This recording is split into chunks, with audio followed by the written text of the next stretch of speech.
I'm just getting ready to stream to Palworld.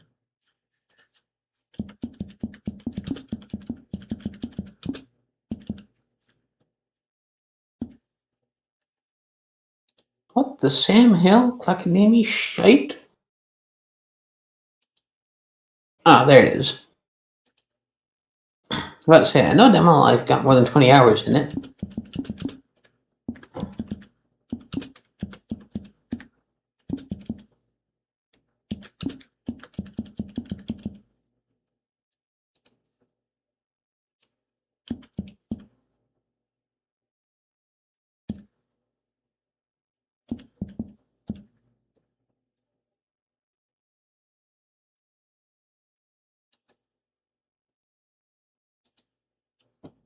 All right.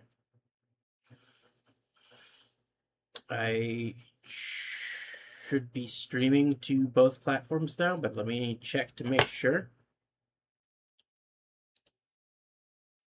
See what it looks like on YouTube.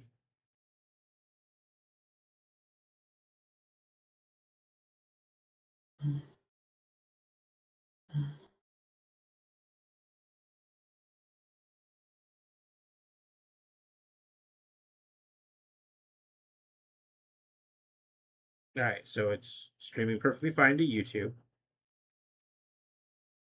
Now let's check Twitch.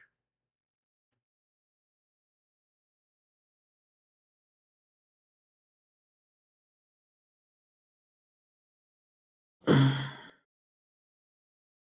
right, it's working on Twitch as well. Time to play Palworld.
So, just look at this. Figure out space upgrade. So I need to build a refrigerator, build a large pallet, 3 large pallet beds before I can. And for that, I need heart. I need organs, cold organs, which I believe are sold. Here is the shelter.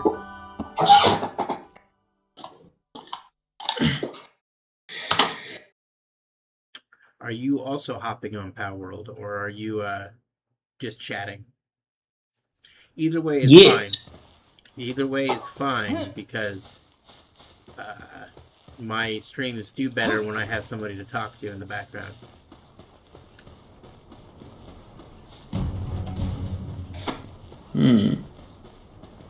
And you're on the YouTubes and the Twitch, yeah? Yes, the YouTubes and the Twitch. Do I not have any money on me?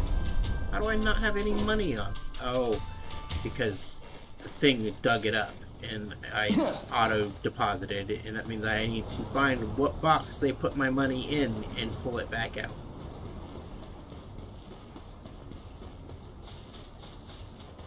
Works better if you actually push the go button, not the pre-go button.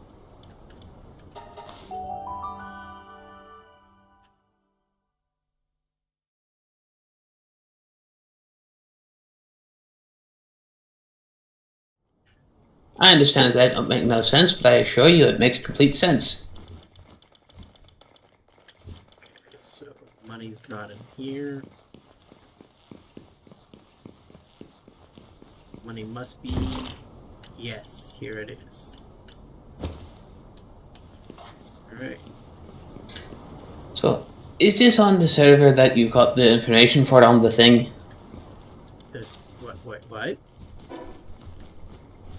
I can't understand your accent.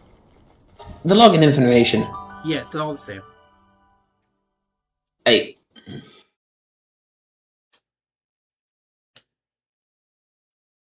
What the Sam Hill termination is this bullshit?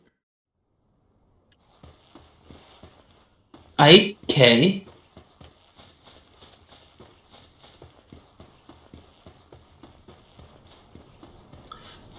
Right then.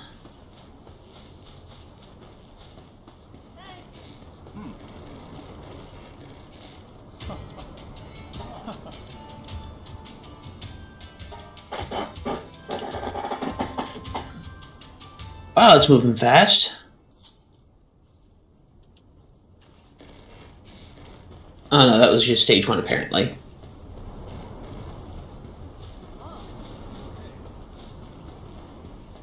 Are you updating?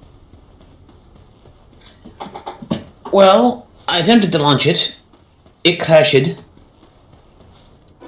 So now I'm verifying. Okay.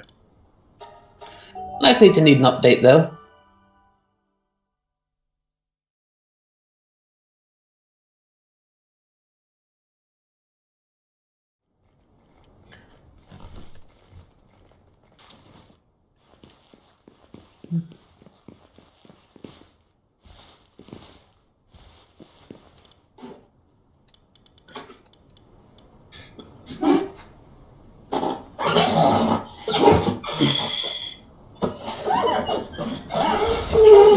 Oh shite!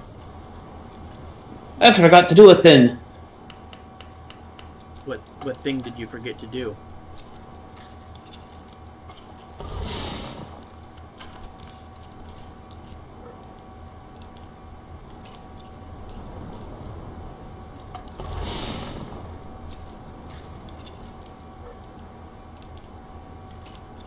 I go. I don't know when I'll be back. Okay.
I think the fiber is all done over here.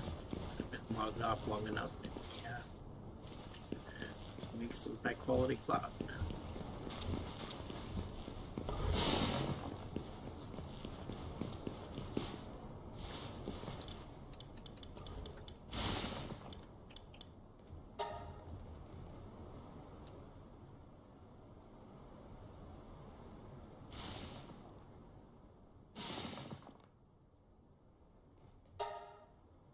It's not going to make.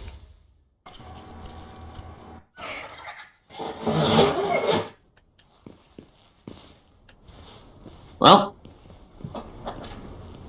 I'm either screwed Or or they simply didn't need me, which will result in me being just fine.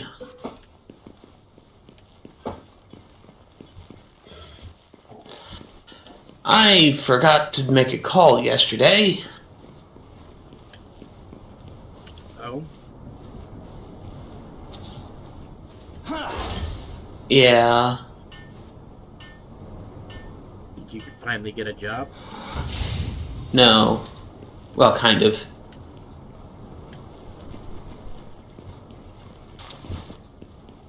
It's jury duty. Oh. Yeah, I forgot to call for reporting instructions. Okay. Eat this fuck. Why does it know what to do?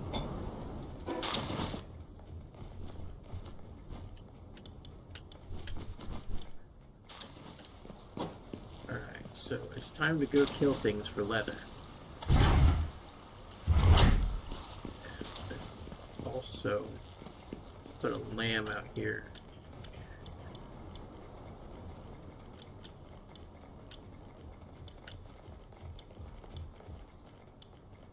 Yeah, let's put the mercy kit out. Huh. I have it through Steam. Why is it bitching at me about wanting an Epic account? What game? Palworld. That is weird. Yeah. Ah.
It always does just barely enough to kill it.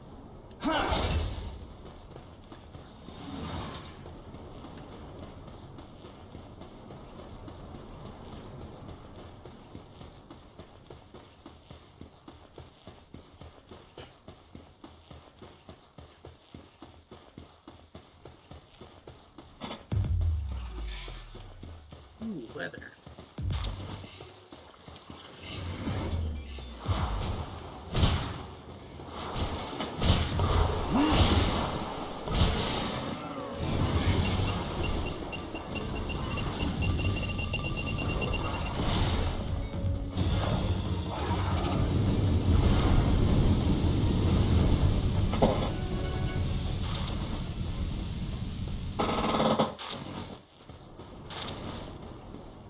That's not leather.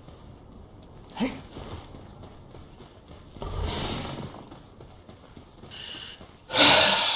It says 5 hours. I see. So I guess I'm not hopping on Palworld.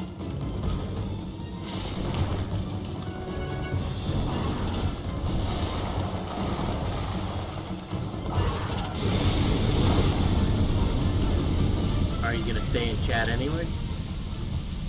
Probably.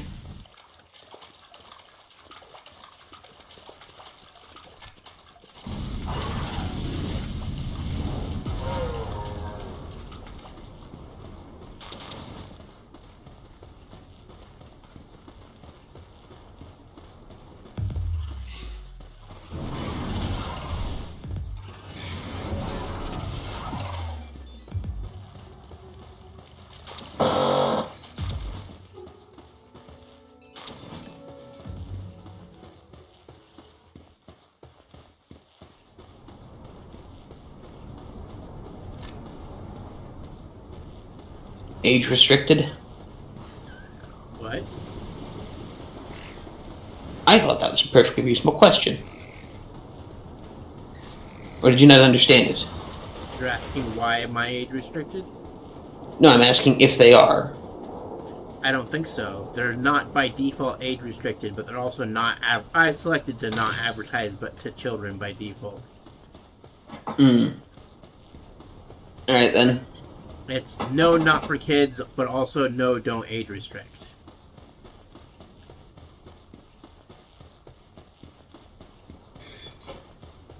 That means keep it SFW.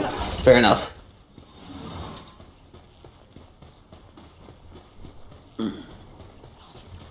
What are you doing outside of the base? I need to move my food bin. Motherfuckers keep on...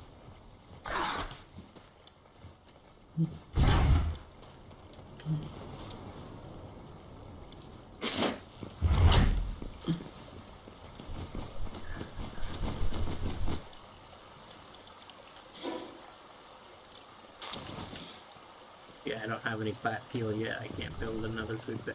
Build a fancier food bin.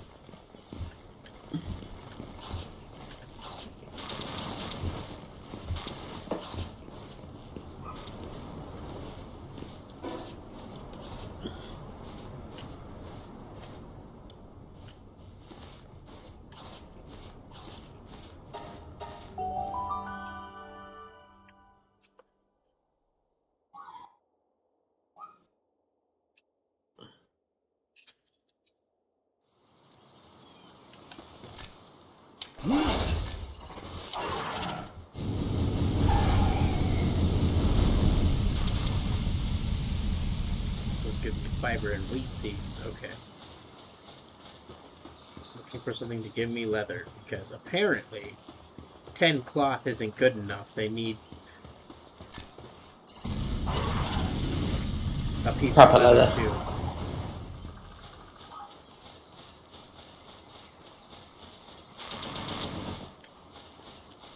That's wool and sweet hair.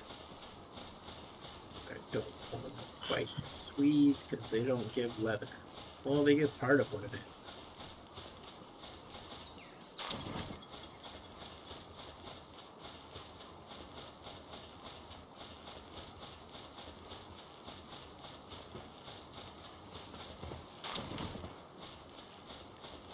Ah, Univolt. I know those have leather. Leather. I'm a little surprised they don't give you hide for, like, most vaguely normal looking pals. And then insist that you get a tanning station and some oil to turn it into leather. Because then they'd I'm also very thankful that they don't. They'd be ripping Ark off completely if they did that.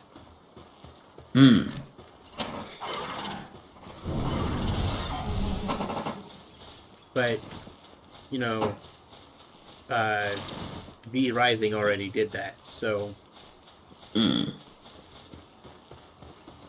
Don't get me wrong, I enjoy a good base builder, but I find it's a wee bit nitty-gritty for my taste. V Rising? V Rising and Palworld both.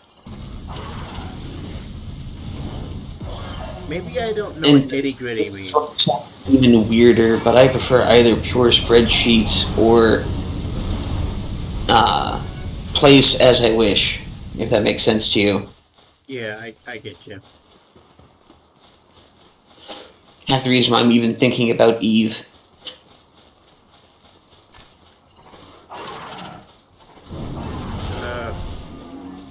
I hear it's too late to get into Eve.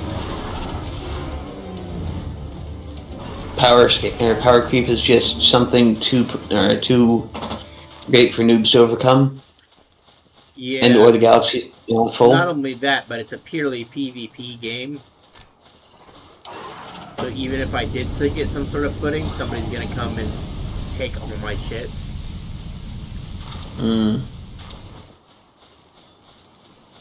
That is fair.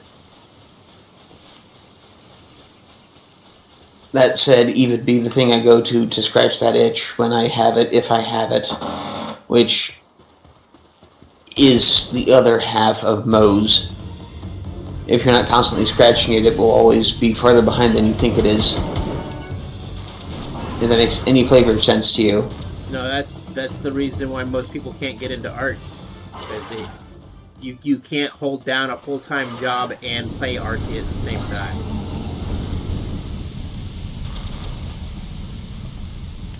Not to mention they strafe the server, or they scrape the servers every 3 months. I can speak, I swear. Well, see, Ark doesn't do that, but Palworld does it. Or does Ark do that now? I thought that their servers were seasonal. No. Or at least they didn't used to be. I haven't played Ark in years, though, because I haven't played it since it broke, went past 200 gigabytes on the hard drive. I uninstalled it then and never reinstalled it. Understandable.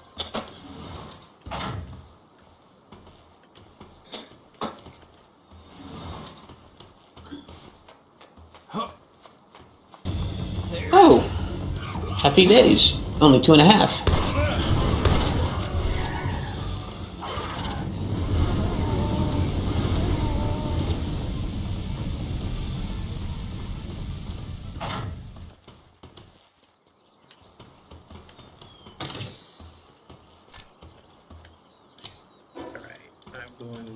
Oh, my inventory is full. Okay, let's discard this, and this, and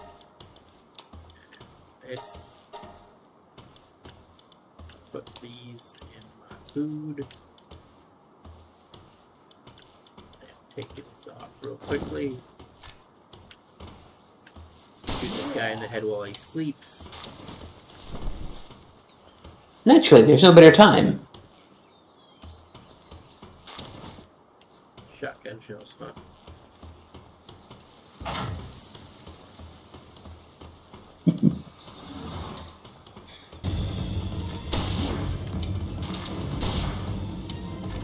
You survived being shot in the head? That must be some fucking great on helmet. And gun just wasn't good enough to pierce his skull. I mean, I did 1,100 damage to him. Have you seen the skulls on some of those people? They are thick. Okay, just a second. I need to... Let's... discard that. Discard that. Discard that.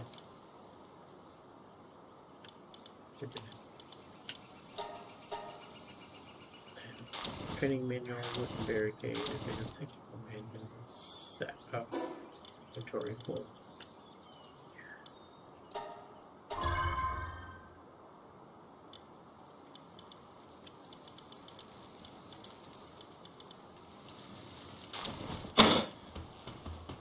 Alright, it's time to...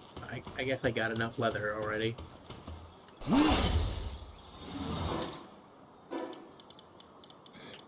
Put the Ring of Mercy back on.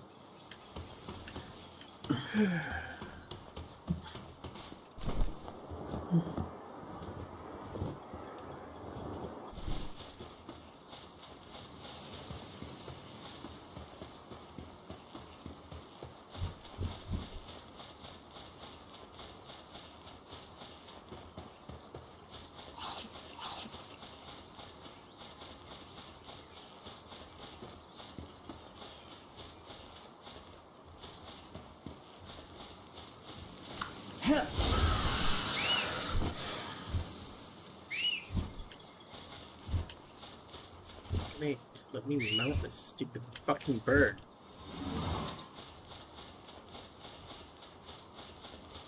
Can the bird be melted? I didn't say melt, I said mount. Ah, that's different. Can it be? Yes. It's my flyer. And you're sure you have the saddle? Yes, I've been using it.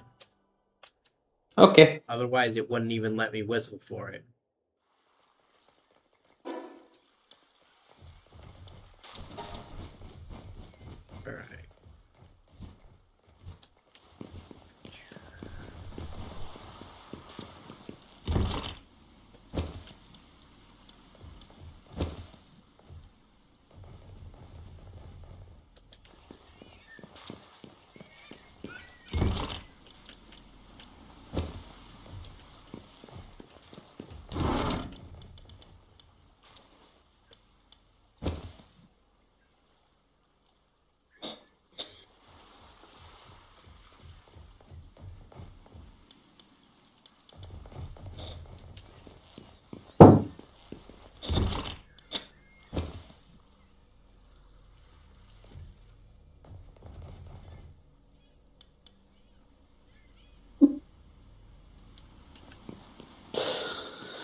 Damn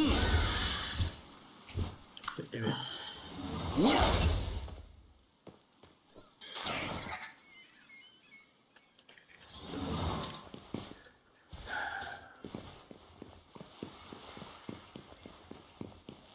I need 5 more wool to make the last. Oh no, I need 25 more wool.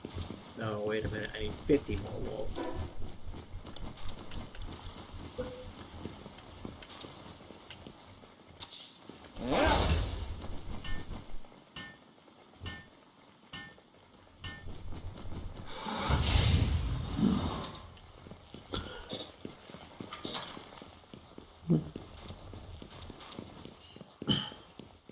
Oh, certainly sounds like you're starting to make some progress. Yeah, I mean, you could watch on the stream and give it some watch time. I'm almost done watching the other thing I'm currently on. Okay. And if I tab out of it for too long, it'll decide to corrupt and make me restart. Okay, that's fine. So, where are things that I need to sell?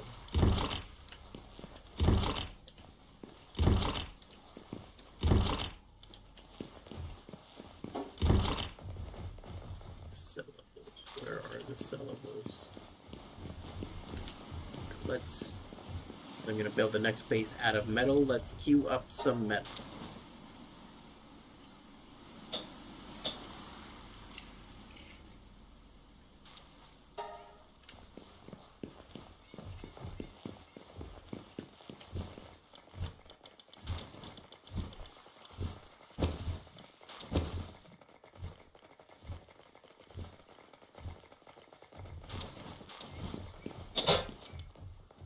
Wait, did I look at that right? Oh, okay, no, I'm done at 1,300 bullets, not 300.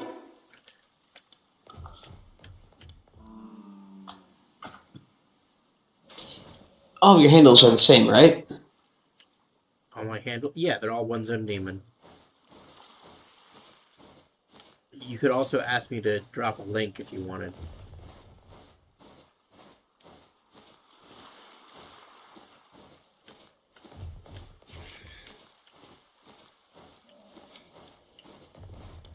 But finding them through searching is probably the best way to find it.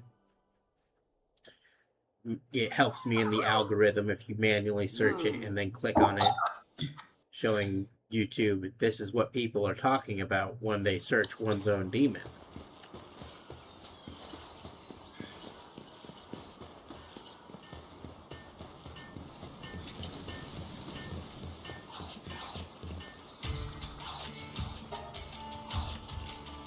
Selling that, selling that, selling that, selling that. Hey. Selling bait as well. I'm never gonna use it. Right, and now we talk to him again.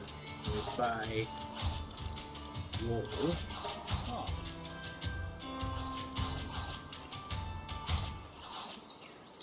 There you go.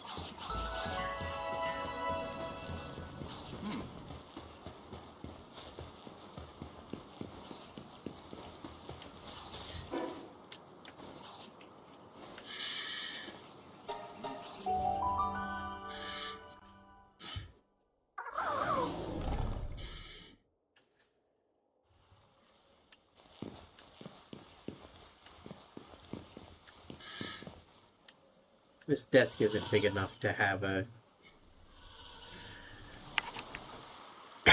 second monitor on it, but I desperately need one for streaming purposes. I can't communicate with the chat. Well, I guess I don't desperately need it because I also don't. Nobody's chatting in my servers, so. There's always watching it, or there's always playing it on your phone to be able to watch it, or to be able to respond. Yeah, that's true.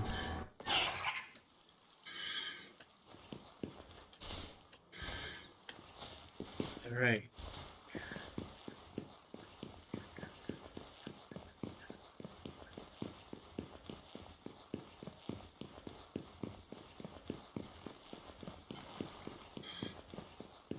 Yes, the smallest of pals sleeping in the largest of my beds. Of course. Naturally, that only makes sense. Makes the perfect sense.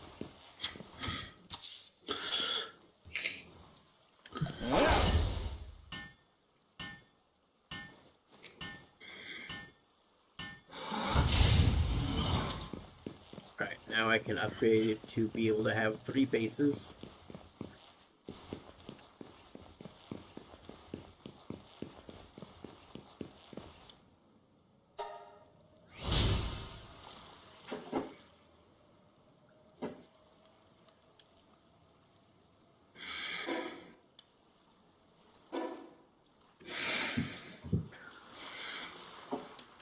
See. One storage. Guild chest takes 50, 110, 183. So let's.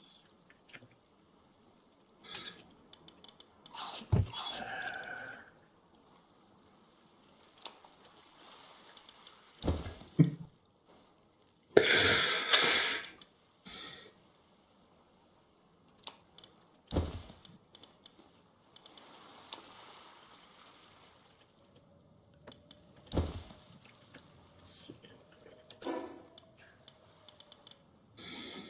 183. Yep. Storage 50, 110.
Here. Foundations. Metal. How much do I want? 1 metal, 2 stone per thing. Okay. So. There we go. Oh, wait a minute.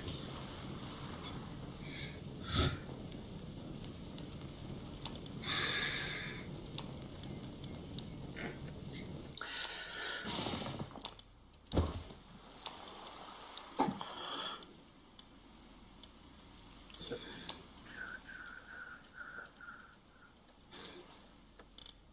Alright.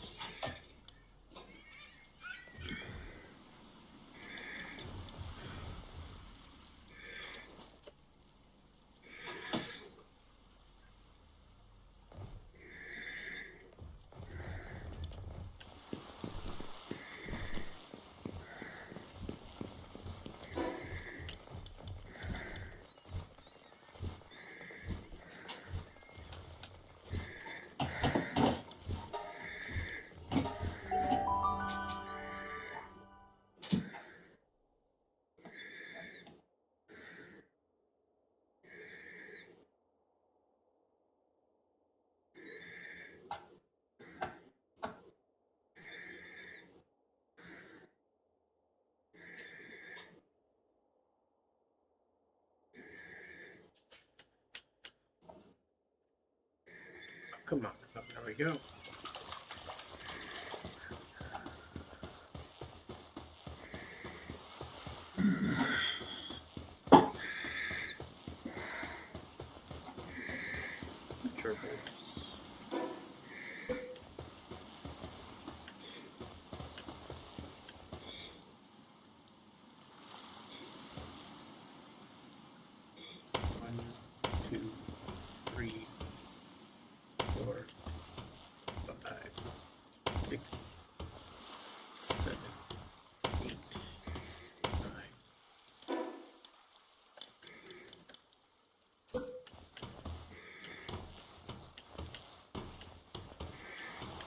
Okay. And build. Go out there and build it but better. And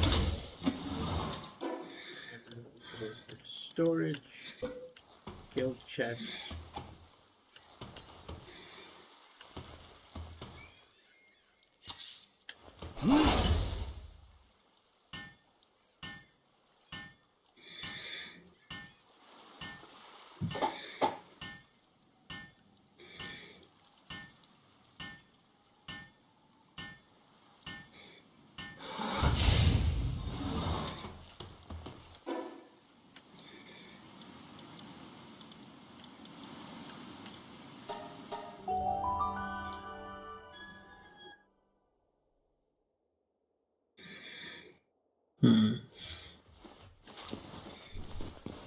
Alright. That's done.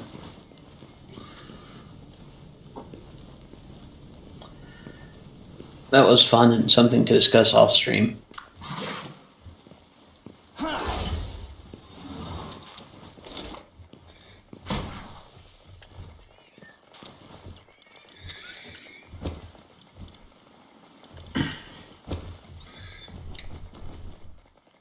I saw your secondary Lucario knockoff doing a little jig. Was he researching something? Secondary. What? What's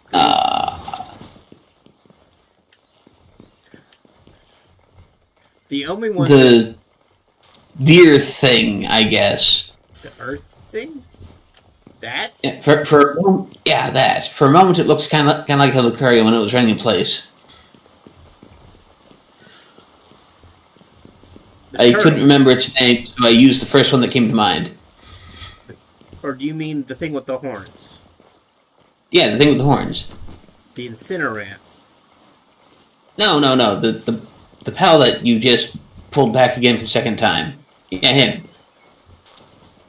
From the back, while he was running in place, he looked a little bit like a Lucario. Hence, the secondary Lucario knockoff. It's not the primary.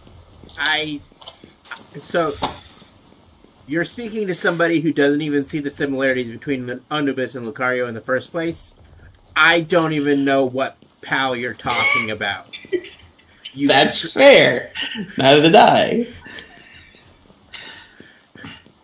The tall purple and black one with horns. Oh, yeah, the Incineramp. Ah, fair enough.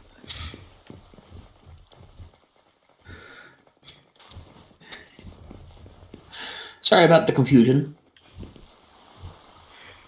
So, what you mean by Lucario knockoff is bipedal animal. That's what okay, sure. There's a fair few of those.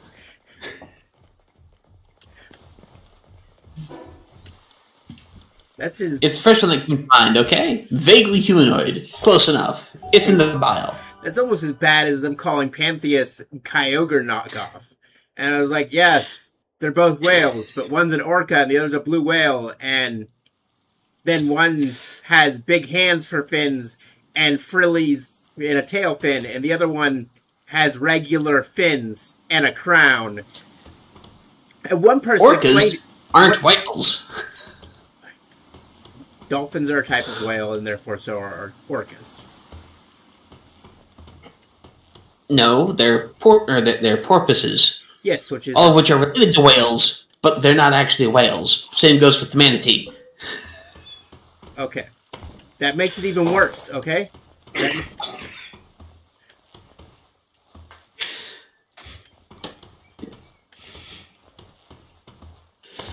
Yeah, no, that's fine.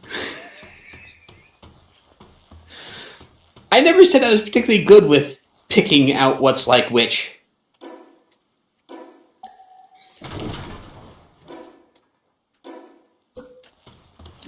All I'm saying is that Nintendo has done absolute wonders for this game's publicity. They don't even have to pay for it anymore. They do anyway because, they're obligated to do it, but, Yeah, all the butthurt Nintendo fans raging about it being they're both being anime games has done wonders for people going, you realize that Pokemon ripped off Dragon Quest Monsters first, right? No. They ripped off. They really did. Golbat. It's like it's even still called Golbat in Dragon Quest Monsters.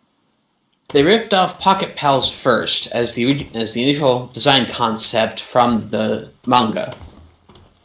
Pocket Pals? I don't even know. I've never even heard of that. So I'm inclined to agree with you. It's an American pocket toy thing. That was a very simple computer. It was like 5 timers on a chip you mean the original Digimon? You mean the original? Yeah, those. Yeah. Digimon also ripped them off. This is also not instead of. No, like that company that you're talking about. Like this is what company that company that you're talking about that made Pocket Pals, that evolved into Digimon. They're the same company. Oh, really? That's nifty. Yeah, it's something I did when I found an argument online about how Pokemon totally ripped off Digimon, and I'm like, what the fuck are they talking about? And I did some research to find out that Digimon technically came first, but in the form of like a Tamagotchi pal or whatever. Yeah, Tamagotchi was the more successful Japanese reiteration of the same idea. Yeah, yeah. So Pocket Pals, same company that made Digimon, made Pocket Pals, and then Tamagotchi Pals came out, and they're like, okay, how can we improve on this concept? And thus Digimon was born. And the mangaka who did the initial Pokemon run, because yes, it was a manga before it was a cartridge game. Yeah, no, I know. He has exclusive rights to the manga, and he doesn't want Nintendo to touch him, which is why the anime had to follow the adventures of Ash and not Red, because Nintendo doesn't have the rights to Red. They had to invent their own hero. Who is how many seasons old and is still only 11? They actually rebooted the entire thing. He's 10 again. Huzzah, about time. That being said, he's also not a total fucking loser anymore. He beat the Elite Four. Wait, you're telling me he's allowed to win? Yeah, he's allowed to That's win. Novel. He's allowed to win now. And he's got a Gengar and a Dragonite on his party. Which, of course, he's going to win if he's got both a Gengar and a Dragonite. Oh, yeah, those are both buff, but they're not the end-all, be-all. Yeah, I know, but they're really good, though. Did he still start with the electric mouse? He still started with the electric mouse, but the first arc was him confronting Ho-Oh and trying to. He didn't even want to catch Ho-Oh. He didn't even want to catch Ho-Oh. He just fought him and won somehow with. No, wait, he didn't win. That's right. He had to take Pikachu to the Pokemon Center. He lost horribly against Ho-Oh the first time around. But then he wanted to rematch him, and then he won. So, just remember that comic strip where Ash is having Nurse Joy patch up Pikachu. He's saying, not only did I throw an electric mouse at God, but the electric mouse won. Yeah, so, and I only know any of this at all is because I used to be a babysitter, and it was on Netflix. I don't know how to find it on Netflix again, because I'm actually a little curious now that I know that he beat the Elite Four.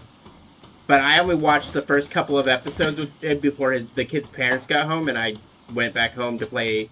I think I was even still playing Ark at that time. All I'm saying is that if renting ain't or if buying ain't owning, pirating ain't stealing. Yeah, exactly. Nope, this is not official. It is not legal advice. It will not stand up in court. Not stand up in court. Well, actually, we don't know that yet. No one's actually run on that platform yet. And by run, I mean been charged for it. That's because the game industry is scared to even try.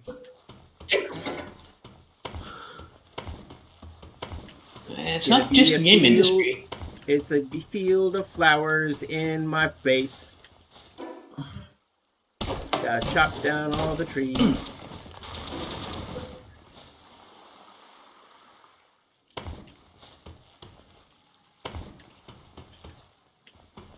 What I'm saying is, like, the gaming industry is scared to even charge people with theft nowadays because of how many people are saying that. And if they successfully charge somebody with piracy, then they're going to have to admit that buying is ownership, and they don't want to do that. Well, the AAA people don't want to do that. There is the other half of that equation, mind you. What? If they lose, that means selling isn't actually giving. That means that they're selling licenses, which they have been the entire time, which means they can't govern what you do with it after you take it away. Yeah, I suppose that's right. Fucking Christ. How? Okay, so I only have a little bit more further to go, but let me step away. So I understand and appreciate that copyright is a mechanism that is intended to make sure that the people who dreamt it up get to profit off of selling it. That makes something like sense to me. What makes far less sense to me is when people try to stop other folks from selling knockoffs, because knockoffs are usually worse, and as such won't sell more than once. Of course, making a good product means it won't sell more than once, but that's not necessarily the argument to be had. Selling a good product will garner trust in the salesman, which is what precipitates further sales. Bendy Nimrod selling bootlegged copies out of his trunk won't sell very many because they're bootlegs out of his truck and have half of it missing, probably. Or in the case Meanwhile, of Ben case of Spyro, completely unfinishable. Yeah. Which I suppose is part of why they were pushing for all the games to be what's it called? Internet mandatory, which on the surface for the people selling it makes sense. However, for me, the player, this is purely a single player experience. You don't even give me the option for co-op, and you're telling me you want me to be connected to the internet the whole time I'm playing this? Get bent. I'm going to see if I can't figure out how to disable that particular bit of DRM. And that happened a lot, which resulted in the whole DRM being disabled. Which, if anything, encouraged Yarharism instead of discouraged it, like, the measure was intended to do.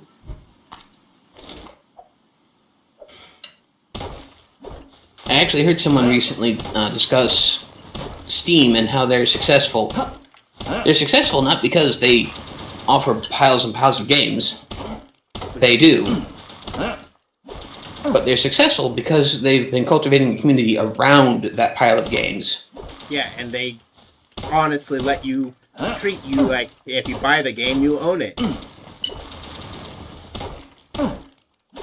Last I checked, they may have altered it, but last I checked, they had a big section of their EULA that read something to the effect of, if you bought it through us, we will retain the right to continue to let you re-download the software. Even if the game goes under, like Borderlands 1. Although the verbiage was actually something more along the lines of, even if our contracts with the people who supplied the game run out. Yeah, so you can't buy Borderlands 1 anymore, which is sad because I want to play it with other people. But I, who own Borderlands 1 through Steam, can continue to download it. Not to mention that the distribution of Borderlands 1 has run out with the original maker. meaning that they aren't allowed to sell more copies of it. They're just allowed to. They're just allowed to let you re-download your copy.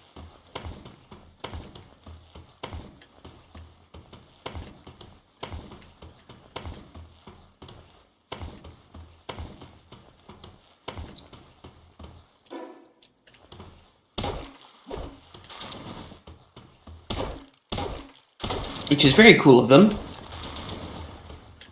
Yeah. And very unlike Epic. Very. Yeah. Okay, so... Who, 9 times out of 10, once their exclusivity contract runs out, their contract for hosting that game on their platform also runs out. Which means if you didn't have it installed when the contract ran out, you just can't use it through them anymore. Let's see. I need to make an electric furnace. Bio battery. Hey. Fine. There's biotech? Yeah. I haven't made any yet, but yeah. Is there biotech walls?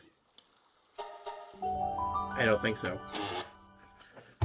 Curses.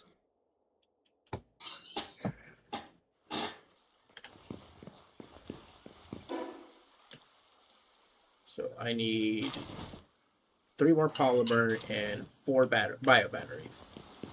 I think I can make the polymer. I was looking forward to cosplaying as Zerg or something and building a base out of organic walls. What do I need? I need sulfur for the polymer. That's what I'm missing. Okay.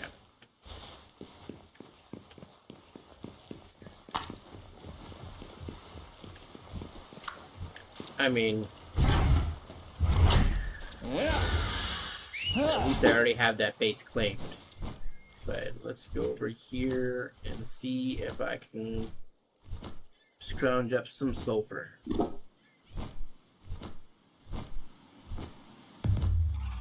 Alright, it is still here. Oh, I see. Bio battery, not a placeable item, a inventory item. Fair enough.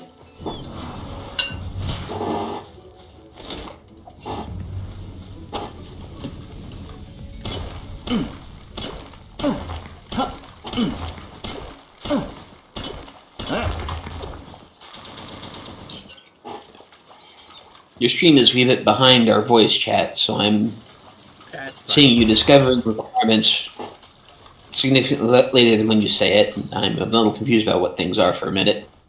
That's fine.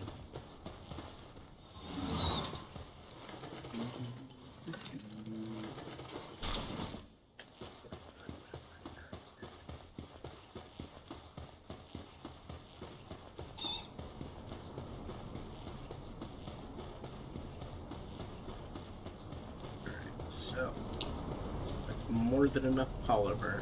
Or more than enough sulfur to make the polymer I need.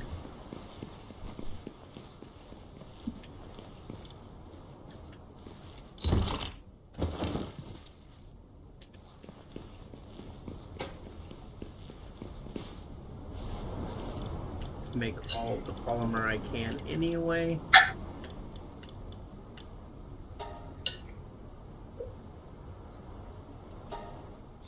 I'm sure polymer is useful for other things too. Yeah, it's pretty standard. It's probably going to be used to make the bio battery, to be completely honest. Let's see if I even have bio batteries researched. There they are.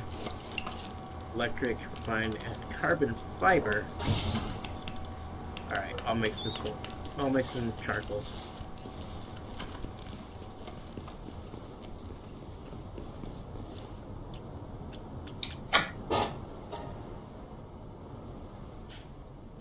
Makes 200 charcoal.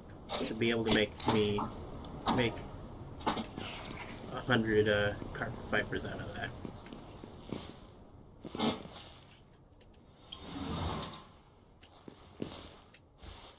It's got to be enough for starters. twists mustache.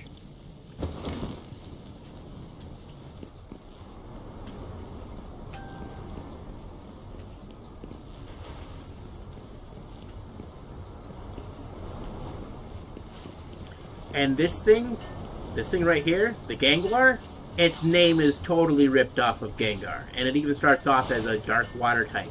And it's very clearly a ghost. But it's a Gangler, because it's an anglerfish and a Gengar mixed together. Or at least that's the impression that I got off of it. This is just the Ignis version of it. And,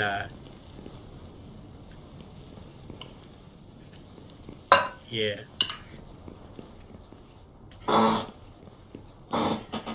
It's a ghost fish with a skull for a face. So Gengar with Cubone. Yeah, it's more like a... It's like Sparkit, how it's more of a fusion of Meowth and Pikachu than a ripoff of either.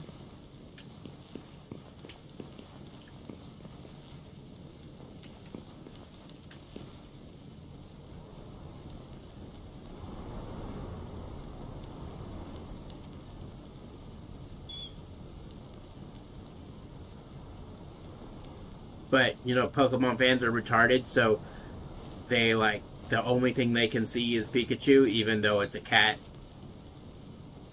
Yep. And it's modeled on... Not to mention, Something Allies is almost as old as computer games is itself. Yeah. I mean, I would be okay with the allegations if the allegations weren't so goddamn retarded. The only one that I actually agree with is Dormantide looks like Gyarados, and that one's waivable as well because they are both based off of the same fucking myth. Like, Pokemon doesn't own Japanese mythology. I'm sorry. They don't. They don't Or own Egyptian mythology. They don't own They don't own Egyptian mythology. They just don't own mythology. Sorry, what? They just don't own mythology. Yeah. And, like, the Pokemon fans, not Pokemon, because Pokemon tried to sue over patents, not copyright, but Pokemon fans seem to think that Pokemon owns every mythology that they pulled from. And I guess it's not even really Pokemon, because Game Freak's special response is, honestly, we're tired of making Pokemon games anyway. Which is fair. It is a very tired formula. Oh. But they did it well. Alright, so... I gotta take my meds soon here. Let me queue up the carbon fiber, though. That's coal and flame organ. Charcoal and flame organ. No, it takes 5 instead of 2 now? Why is it so goddamn expensive? Alright, I'll be right back. I gotta take my meds.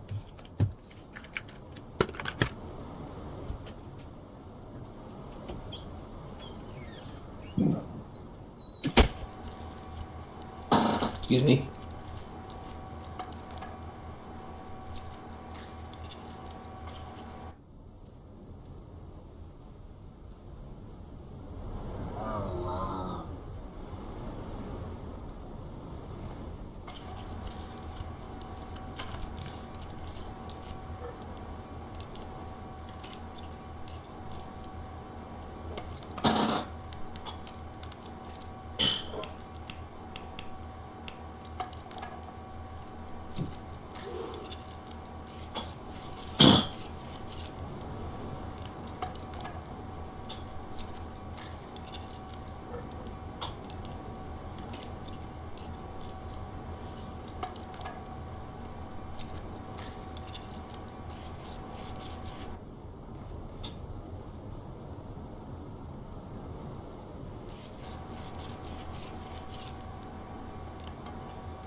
They're taking a while to take their meds. They should be fine in a moment, though.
I'm back.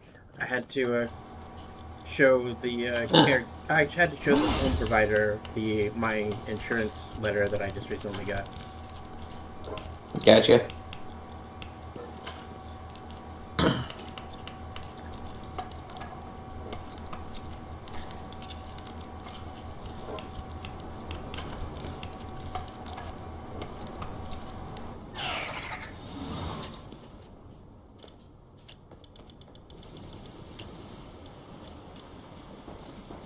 Corrosive solvent. I'm looking for.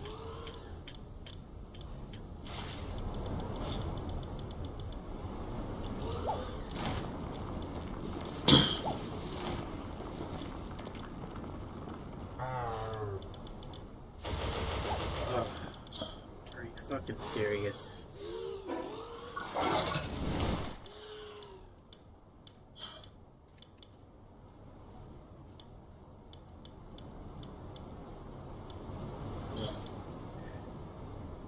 Some production assembly line 2. Okay. Alright.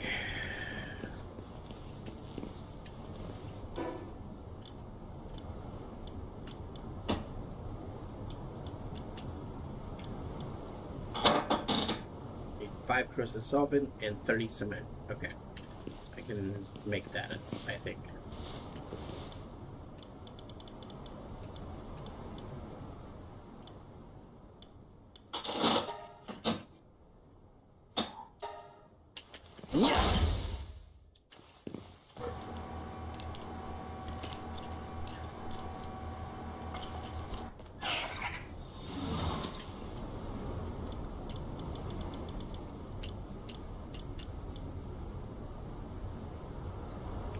I need more sulfur to make corrosive solvent.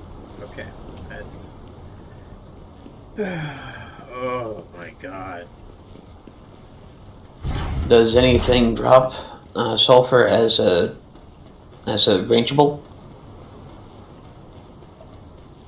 I think so, That is, say, but, can you but I don't have drop it. salt? I know I don't have it even if it exists. I'm Oh? gonna look for Why is more. that? Because Just because you haven't gotten anything in the right... there is sulfur right in front of my base.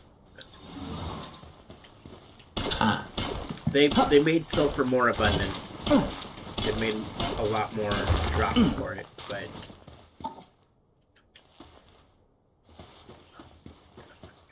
the fact that all the runaround, like all the bullshit that they want you to do.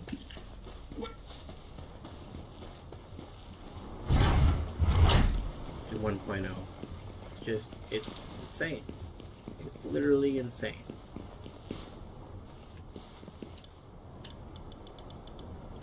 So, corrosive solvent. 1, 2, 3, 4, 5.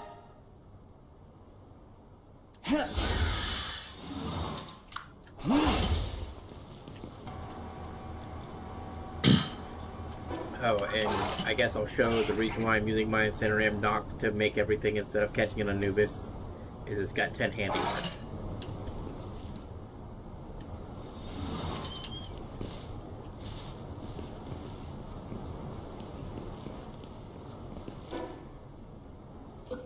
Specifically line 2.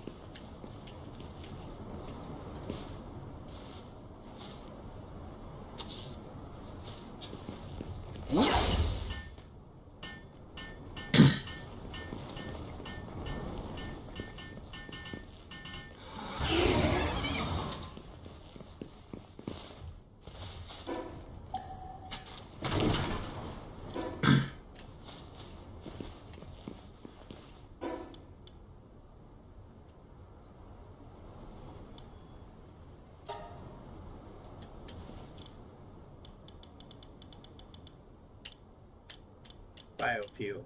I need 4 of these.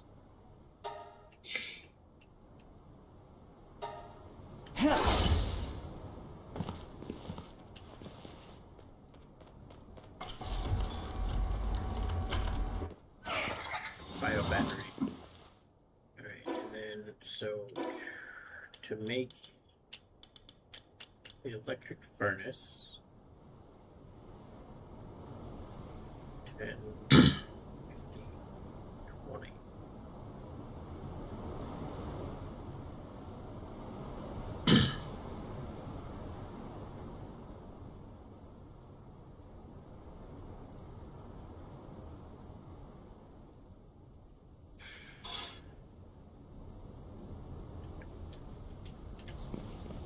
Alright, so go back over here.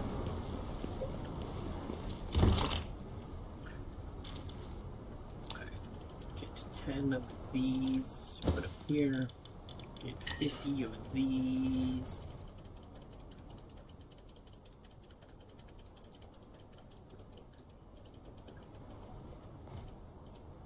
Put it here. This back here.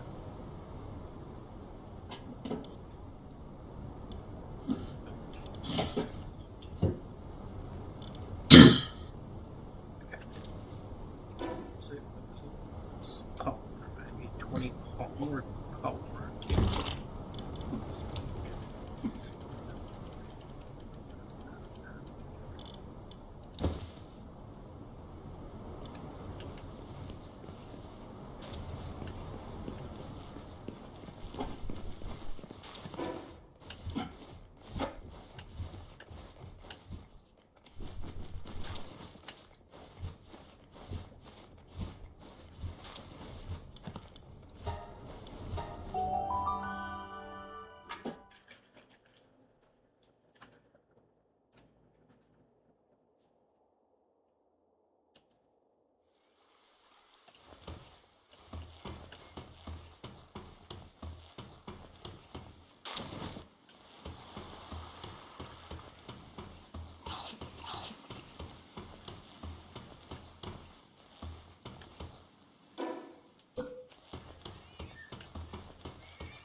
gonna have to build it at the original base. Because everything that I need to build here needs it already built. So...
They want quartz now as well. Okay.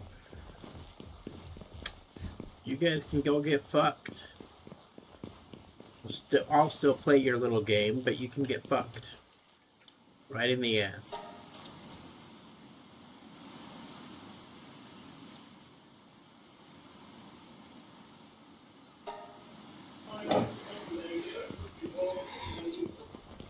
I suppose you have strong language flagged.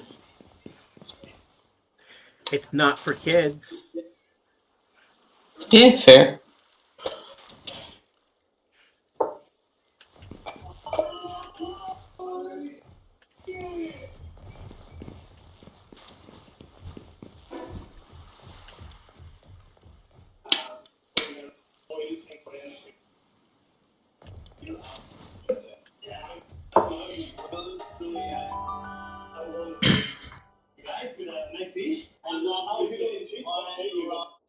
Not only, I mean, I suppose before the only thing quartz were used for were computer chips, but that was already a hassle.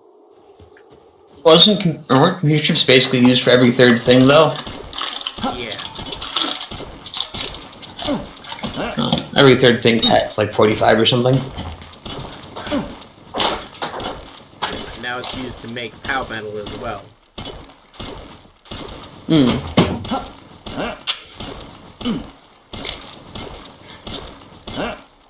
Granted, it's only 1 quartz per POW metal ingot, but... And again, like sulfur, they are a lot more abundant than they used to be. They're still just as fucking heavy, though.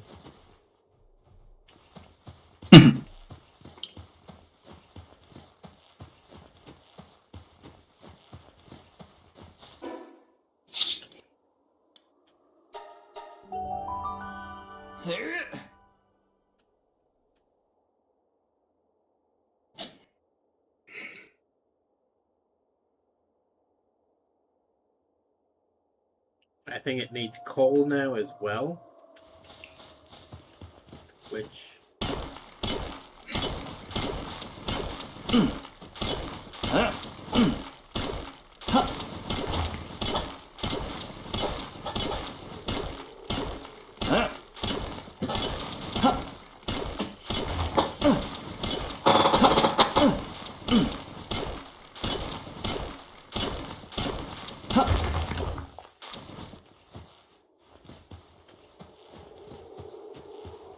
Alright. 2 batches of quartz is enough to fill me up.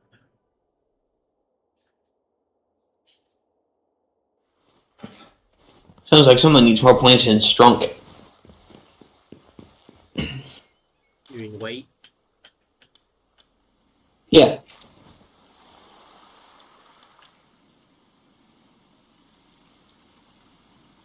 Because Strunk and attack power are different stats.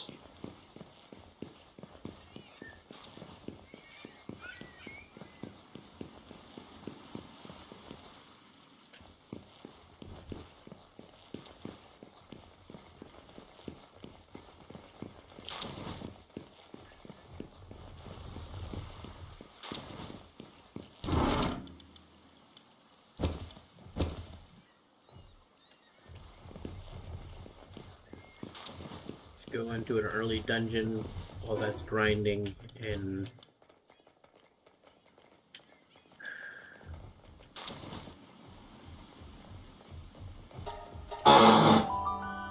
get some palladium, because I haven't harvested that in a very long time.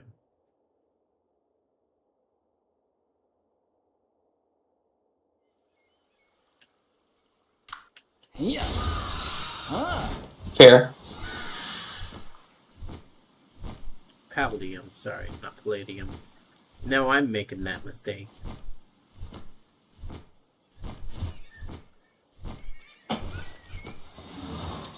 I'm half sure it was deliberate. I say half sure because EM is either Latin or Greek for rock. Right, but it's palladium, not palladium. So it's power. Yeah, they are very easy to fuse.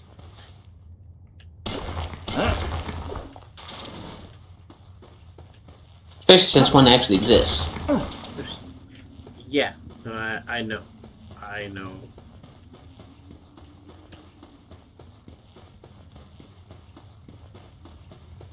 Hey, it's leather. At least they aren't ripping off Disney and making a very bad pun of Kyber.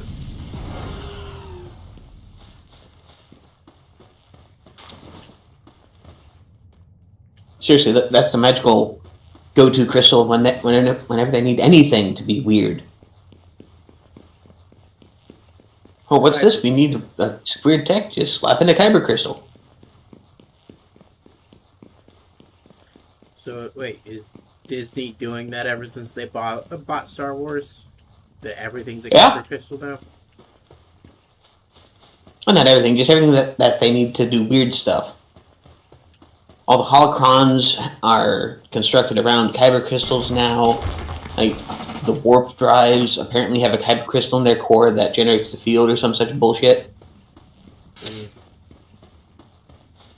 Yeah, whenever they need anything to be vaguely not normal, they slap a Kyber crystal in it. And then they have blasters, which are still just, apparently that's like the one thing that they've decided that the expanded universe did correct and just picked up their jargon for it.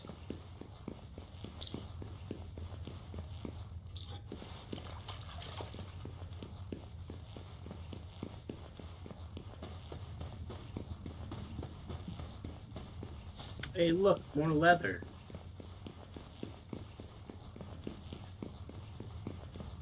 Yay, that's useful.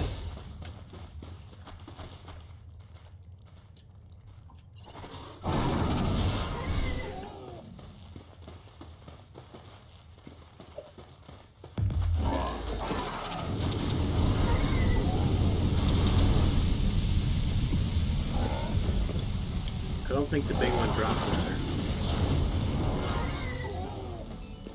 but I got leather from the little ones.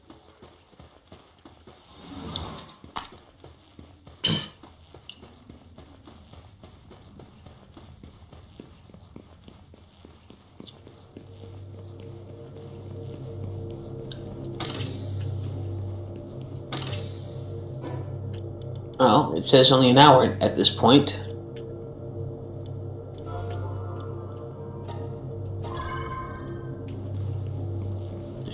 And considering I started about an hour ago, looks like it will be done in just under 2 hours. Or just over 2 hours, one of the two. Yeah. So are you gonna start your own guild, or are you gonna join mine? I may start out as my own and then join yours later. You'll have to abandon your base if you do that, because I can only have 3 Oh of no, them. the hardship. Unfortunately. Yeah. You assume I'll have much of a base, sir.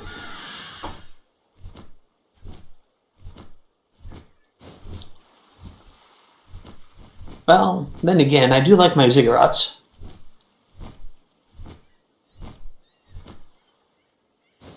Yeah, and I could still help you with the bosses and such if we're not on the same team. We just can't go on raids together.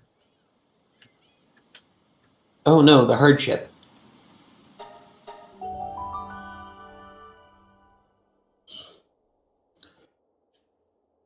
Why are you having it attack them? I'm certain that just one hit with your mighty weapon and you'd have gotten them down. I have mercy hit. Um...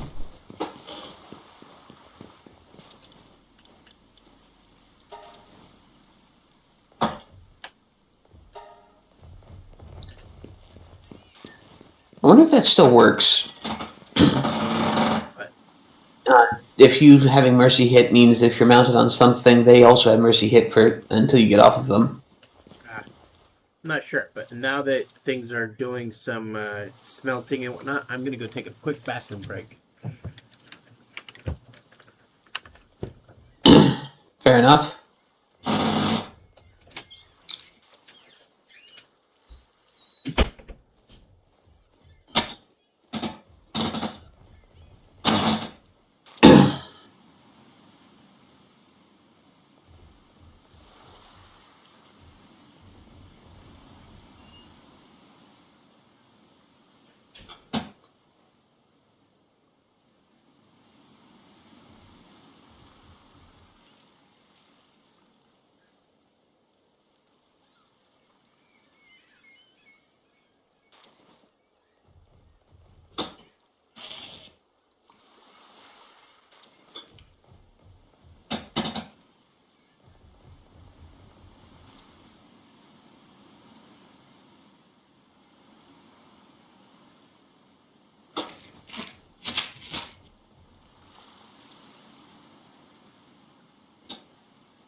I'm back.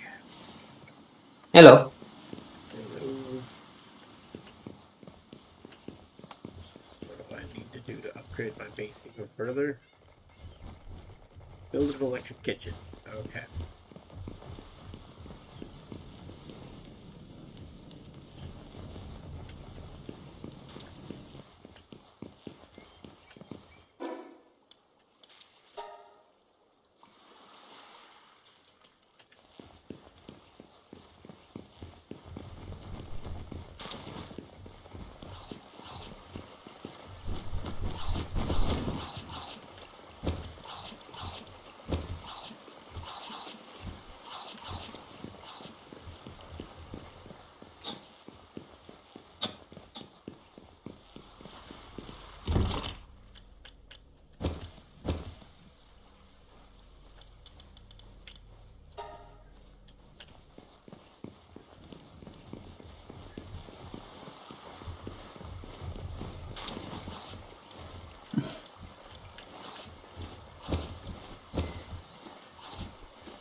all that is smelting, I'm gonna go off and grind on a boss for a little while.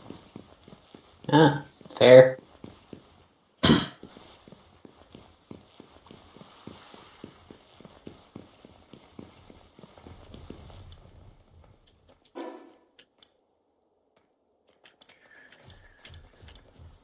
Yeah. James is already at level 60, Huh? which means Hmm. I need to catch up.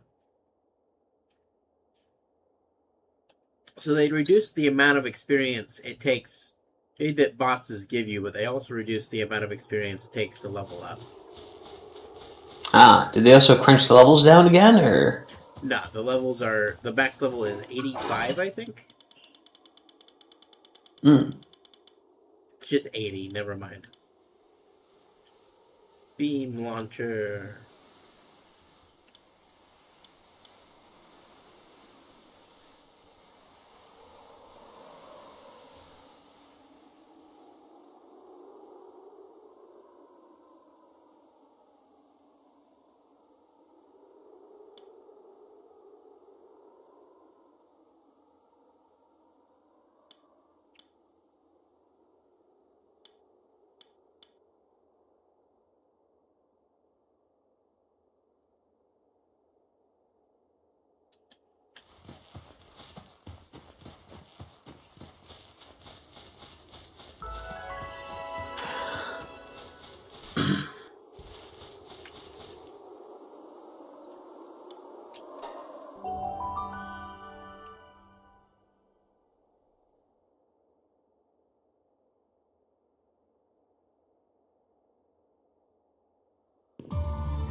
Look, Paul.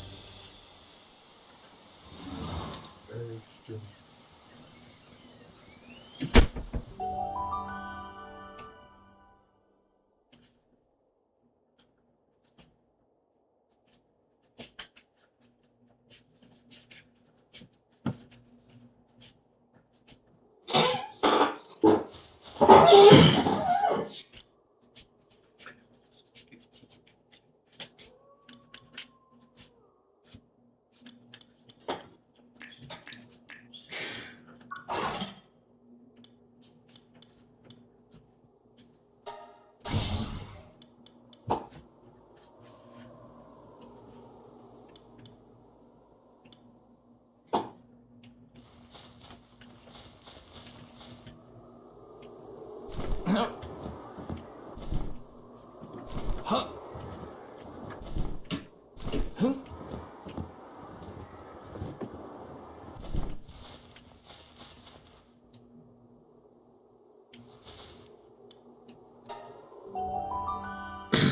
Oh boy. Here, I'll help you with the window and light as well. I'll be right back. Ah.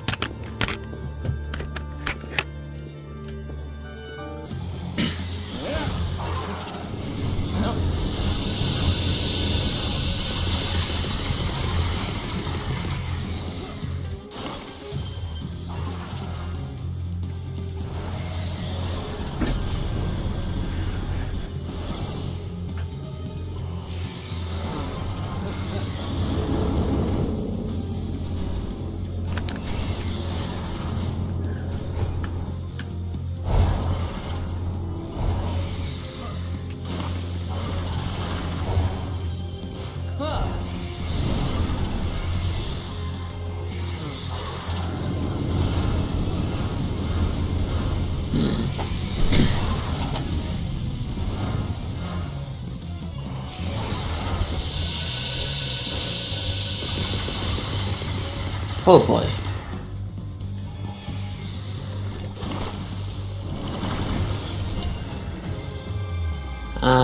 I'd also fallen out of sync. That's fine.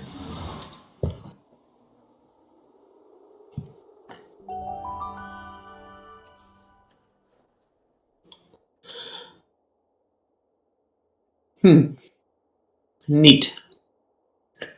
What's neat? Oh, you are back. Yeah. I thought that you left up somebody with a window. So I'm just like, huh. The stream must be really out of sync because it still shows you trying to beat up a tower.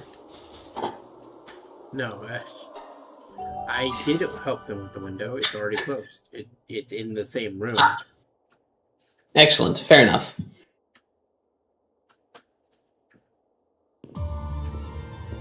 I dislike the fact that they removed the teleporter beacons off the top of that. Yeah. Yeah. And you can't build a beacon anywhere near it, can you? No. You'll get the error. This is too close to the box tower. Fair enough. 'Tis fine.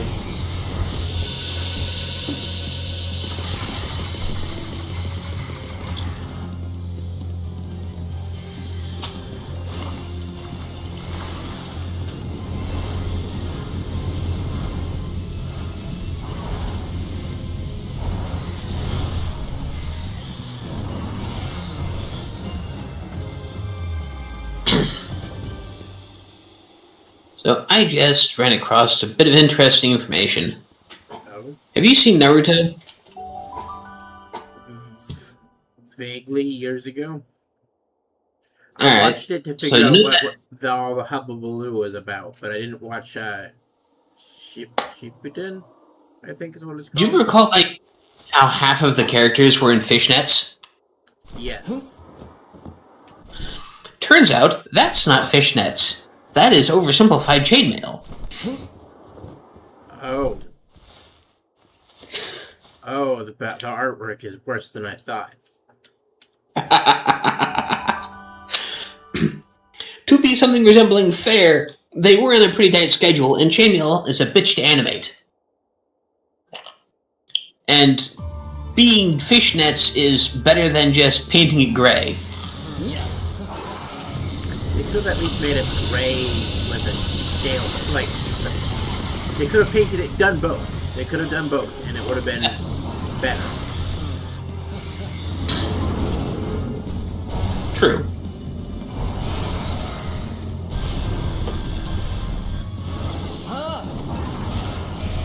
And no, I don't regret randomly coming up with some very silly things.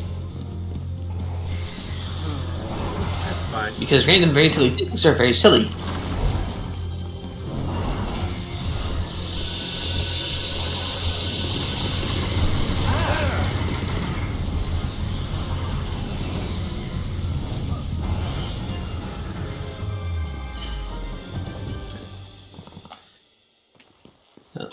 Half the reason why I'm not engaging with you about actual Palworld playing is because I don't have a lot of experience doing it. I'm saying this mostly for the people in the watching. Well, I understood.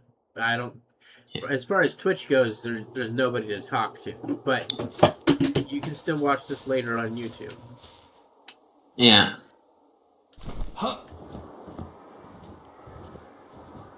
It's mostly a, It's a Palworld stream. Why not more Palworld? Well, Because knows nothing about Palworld. To be fair, one of the most popular streamers out there is a guy named Oni Plays, and all he does is he plays single-player games with his friends that are all voice actors in the background bullshitting with him about crap that has nothing to do with what he's playing. Sometimes they even role-play Family Guy scenarios while he's playing Sonic the Hedgehog. Could be worse. Wait, they just let you go right back in over and over again? Yes. thought there was a timer that stopped you from doing that. There is for the world bosses. They changed up the bosses so there are multiple categories now? No. Specifically the tower bosses you can do this with. Ah. Okay. But there's a timer on dungeons.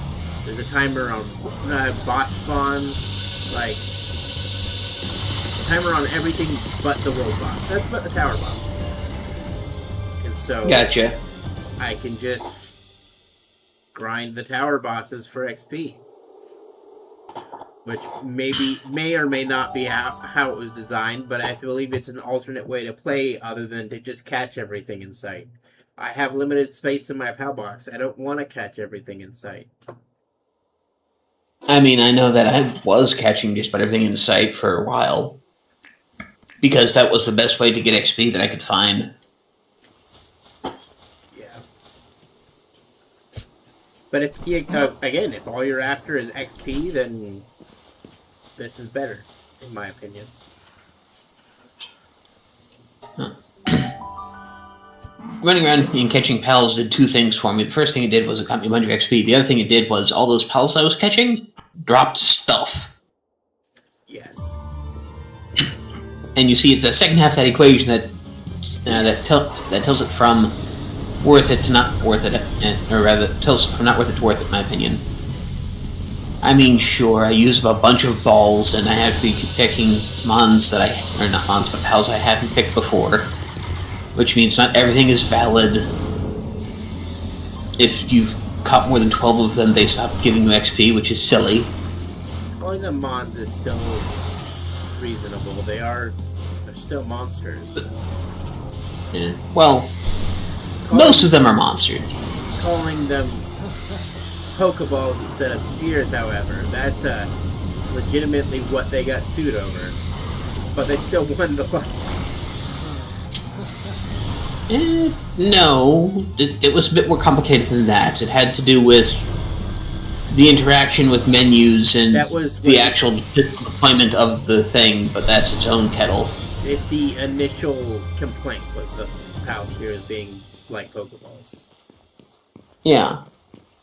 Honestly, there's a bazillion different Pokeball type things out there that go by different names. Yeah. Heck, if anything, you could say that Pokemon ripped off D&D because D&D First Edition came out before before Pokemon did, and they had Soul Gems. Gotta catch 'em all, motherfucker. Gotta catch them all. Glitchy mon. No, that wasn't for liches. That was just for wizards. If you wanted to cast certain spells as a wizard, you needed to have a Soul Gem, which you could only get if you were a necromancer. And even then, you had to kill somebody with the spell. And it wasn't even a damage spell. It was a save or suck spell. Which means if you were trying to fight something that was of level, you just weren't going to get it in your gem. And it was like a 4th level spell or something, which means if you're fighting something below level, it's not worth the spell slot. But then again, that was one of the first components required in order to cast things like Wish.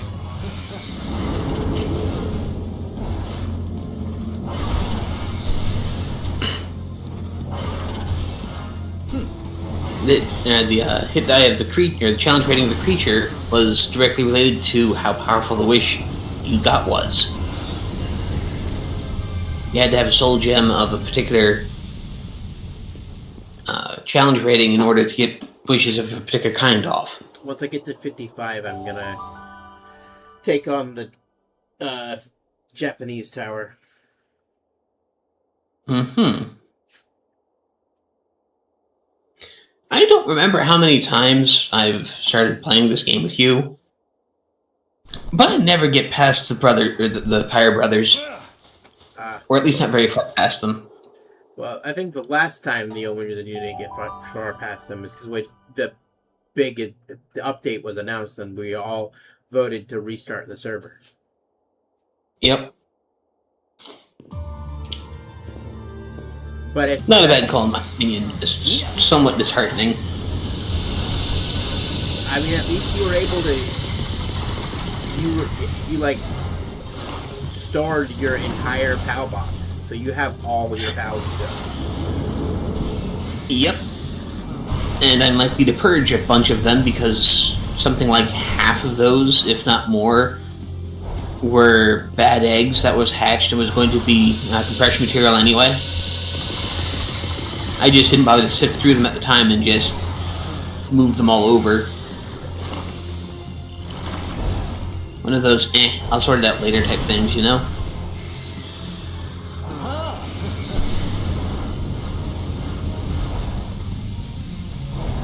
Just like Pokemon the card game. I'm sorry. So, did I ever tell you that story? Of how I just gave in and started playing Magic instead? No. So, I don't think you have. when the Pokemon card game came out, I was really excited to actually play the game, right? And so Yep. I bought booster packs I convinced my parents to buy booster packs and take me to the store to buy specific cards from a game store or whatever and all this stuff. And I made myself a Gengar deck. And then I took it to school and asked if anybody wanted to play, and they all said no, we're kind of just collecting. So nobody actually plays the Pokemon card game. They just catch them all. And that really annoyed me, so I was like, fine, fuck it, I'll just play Magic. Because I can still go play Magic with people. There are still people to play Magic with. They're all like 10 years older than me, but I can still play Magic. So when Yu-Gi-Oh came around, and everybody was playing that instead, I was like, well, why don't you all just play Magic? It's not like it's in my opinion, it's a better game. And eventually, somebody tried to steal my deck, or to try to get a hold of my Blue Eyes White Dragon, because my grandparents bought me the Yu-Gi and Kaiba decks for Christmas, and I wasn't really all that interested. But somebody tried to pickpocket me for my deck to try to get my Blue Eyes, and that's one of the cards that they didn't receive when they pulled my deck, half of my deck out of my pocket. So I traded that Blue Eyes White Dragon for somebody else's, an entire box of black, like small, not very big, but not very small, like square box full of black cards. And I traded one Blue Eyes White Dragon for a bunch of black Magic cards. And I still have most of those cards from that. The thing that I remember the most is the I actually had 4 Bad Moons in there, and a Mortivore. I still have the Mortivore, and I have 2 of the 3 Bad Moons.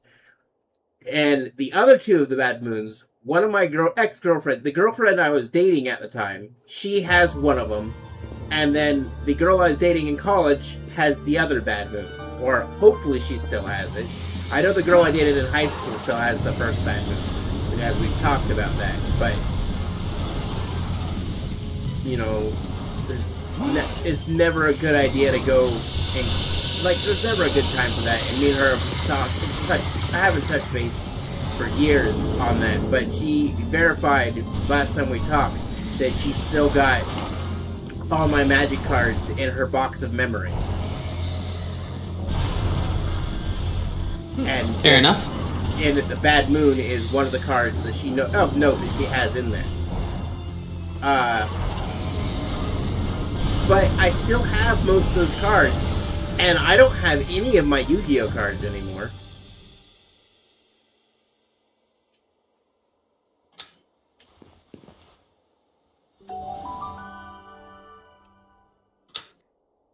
So, I'm sure you'll agree that that Magic is a far superior game to both Pokemon and Yu-Gi-Oh.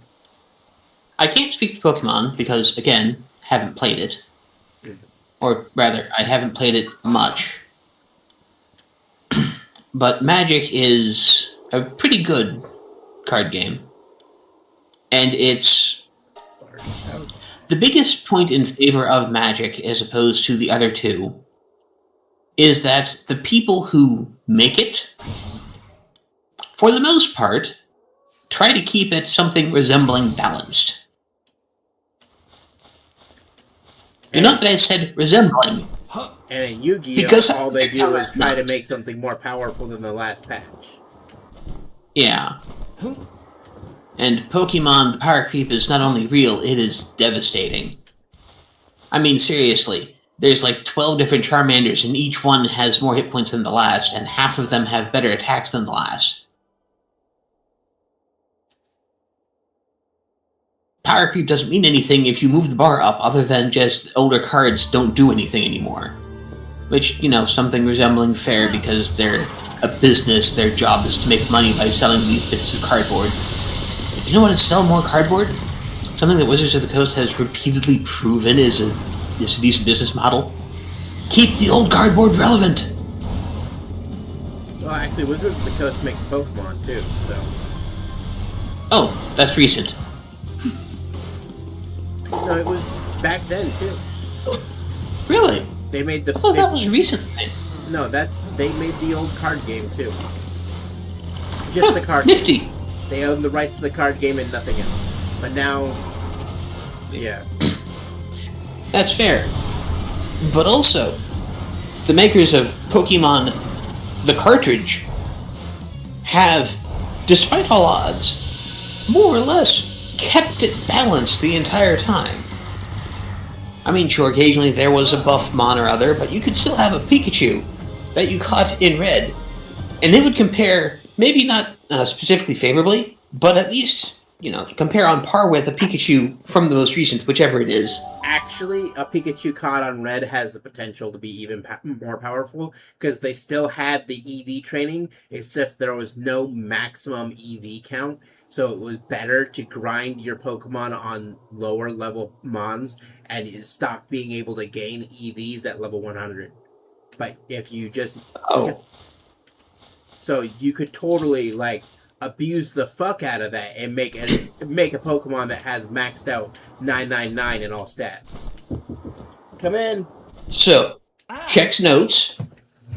The makers of Pokemon the cartridge have in fact been making a more balanced game than Pokemon the card game. Yes? My what? Injection. Oh, my injection. Okay, just a second. Be right back. I gotta inject my Trimfire. Hello? Okay.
Alright, I'm back.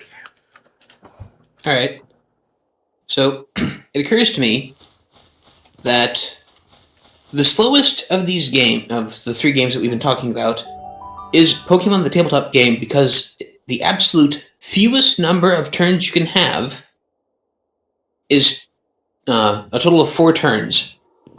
If the second player has the correct Pokemon, they can collect a total of 3 trophies every time they attack.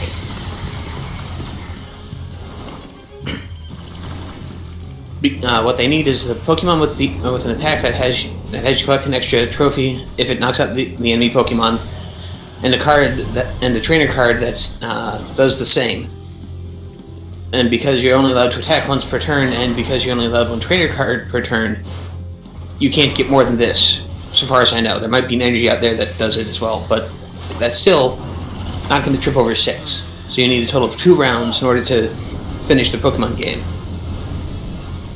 Meanwhile, Yu-Gi-Oh! Is done during deck construction, meaning if you haven't won on drawing your first hand, you've probably lost. I'm gonna stop you right there with Yu-Gi-Oh! While that may be true, while Yu-Gi-Oh! Can be done within turn 1, especially if you manage to... Not even turn 1, there's turn 0, but carry on. It takes so fucking long to complete 1 fucking turn that it takes longer to play a game of Yu-Gi-Oh! Than in any of the rest. Because 1 turn can last an hour and a half. That might be true in Yu-Gi-Oh! But I'm talking about I built this deck for a tournament level. Turn 1s, I win. No, I know, and those tournament ones, they take so long. That 1 turn, they're playing their entire deck in the first turn to get all the things across, and then they win before the other person even gets a chance to set up. I understand that they win in deck construction, but it takes so long to actually prove that. It's actually proven. Okay, that's fair. But I was actually thinking about the game started, I drew Exodia, I win. Oh no, that went on turn 0. Those kind of decks happen too, but that's the only way. That's what I was talking about too. That's the only way you can actually win on turn 1 is if you have your deck built around drawing Exodia. That's not true. There's robot mechanic that does that. You're not allowed to attack on turn 1. You see, good sir, the robot thing doesn't require you to attack. It requires you to sacrifice stuff. Because what it does is you sacrifice other robots to summon other robots. As long as you don't sacrifice 1 robot, you're fine. And each time you sacrifice a robot, it shoots your opponent in the face for 100 hit points or something. So you do have to go through most of your deck in order to kill them. Yeah. But that's turn 1. I was talking about turn 0, meaning before the game begins, you've already won. With the, oh hey, my hand has Exodia. There's also a hero meta that lets you win turn 1. There's a pendulum, of all things, that lets you win on turn 1. Most of the cards to make it happen are wicked expensive, and I wouldn't recommend trying to hunt those down for someone just getting into it, but hey. And I know that recently I was playing my Singularity of Dragons deck, and something that the deck was missing for the longest time was the Soul Ring, which is a resource producer. And I managed to get a turn. I have a rune. Sorry, go. On the Yu-Gi-Oh! Master Duels game, I built a runic deck that is now illegal. That was pretty good. Oh right, Vandalists! That's something else. Magic the Gathering has the smallest band list of all of these games. But this is mostly because of how formats are supported. that's not what made my runic deck like illegal. They didn't ban any of my cards. They limited them to 1 or 2 cards per deck, rather than the typical 4. Really? Yu-Gi-Oh was a 4 per? I thought they were a 3 per deck. That's 4 per deck. Oh, Unless the card okay. unless the rules specifically say otherwise about the card.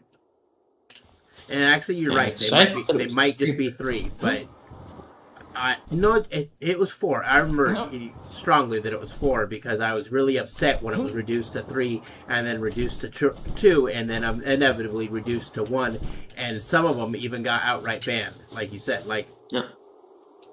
Last time I built a Yu-Gi-Oh deck, I had 15 sets of 3 because that was the maximum number of cards I could have for each set. But I might be thinking Pokemon. They also have a 45 card deck. Or does Yu-Gi-Oh have a 40 card deck? I don't remember. I think it's 40. 40. That's fair. And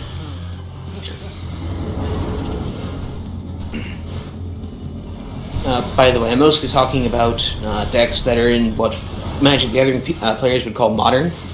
I don't know what the format for Pokemon is called, or Yu-Gi-Oh for that matter. The point is, it's like the last 6-ish sets that came out on the main line.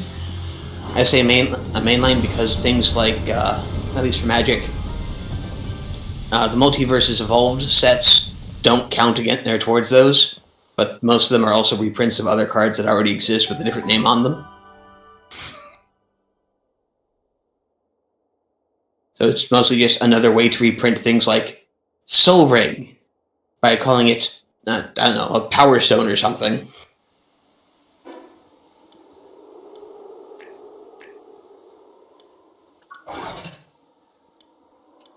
So, lightweight Pal Steel Armor,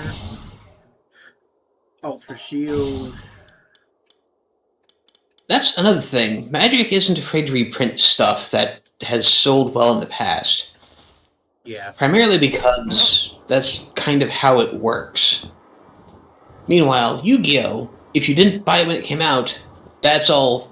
We ain't printing anymore. Why? Because we have to make room for the new hotness, which is better than it anyway. You don't want it.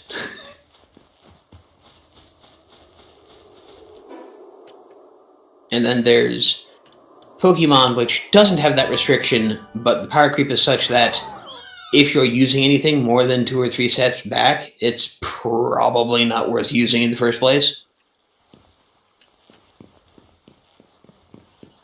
Oh, wait a minute. He's still not done making the making the power metal? Jesus. Alright, well, I'm going to make metal tools anyway. Yay, metal tools. Spheres.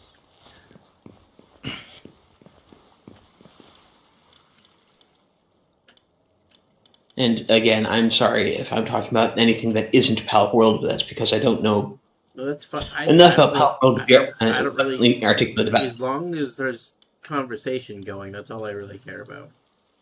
So I need to make 10 corrosive solvent. You wasn't the one I was apologizing to, but fair.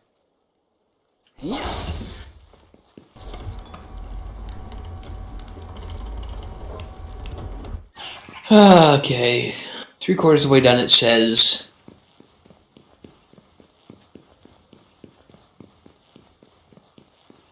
Also says another hour. Yeah, I may have been optimistic.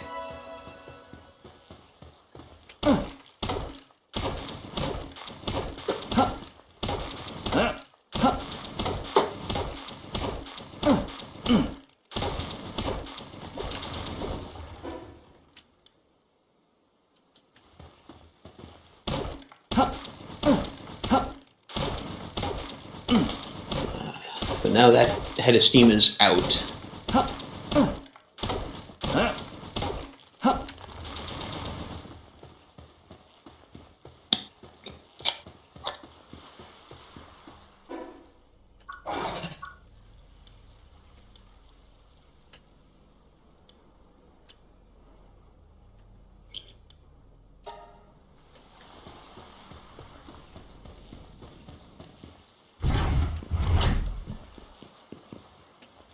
Hmm.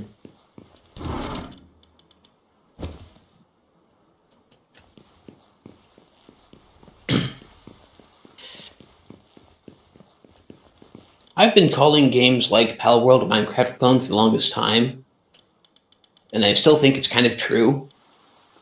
The primary differences between Palworld and Minecraft are that you cannot dig, and you do not go to other dimensions.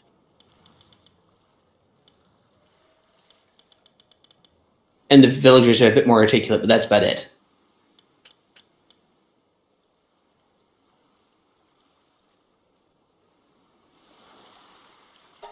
Because you can still tame many, but not all critters that run around in Minecraft.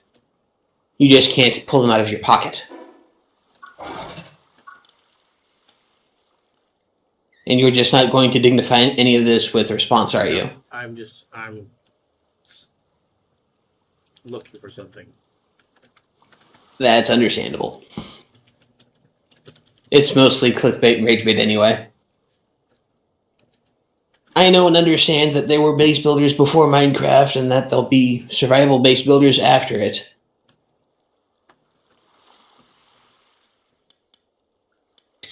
It's just the lowest common denominator. Hit object, break object, get loot, use loot to build. Same gameplay loop, just with a few more bits mixed in. At that point, we can call Minecraft a Doom clone, and at that point, who's really keeping track?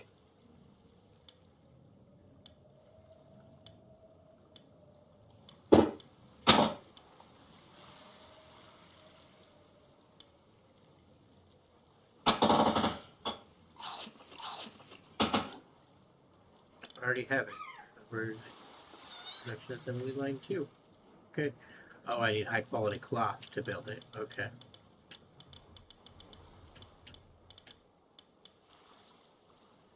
I can make 4.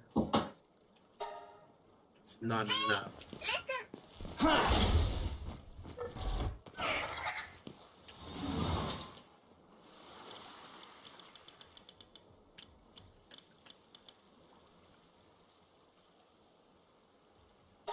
So want me to make 2 boards, yeah. Alright, let's go see if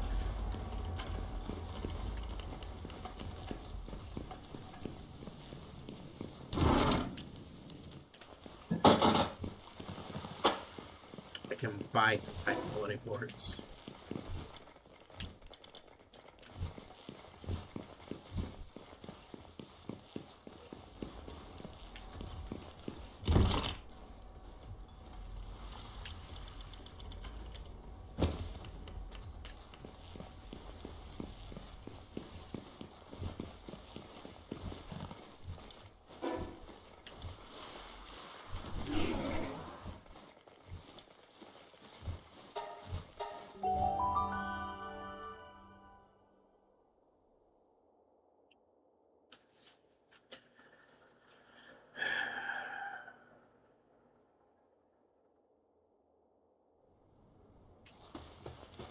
Or at least buy the high quality cloth.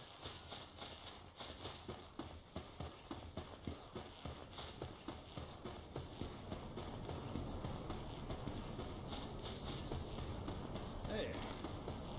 Ah. Huh.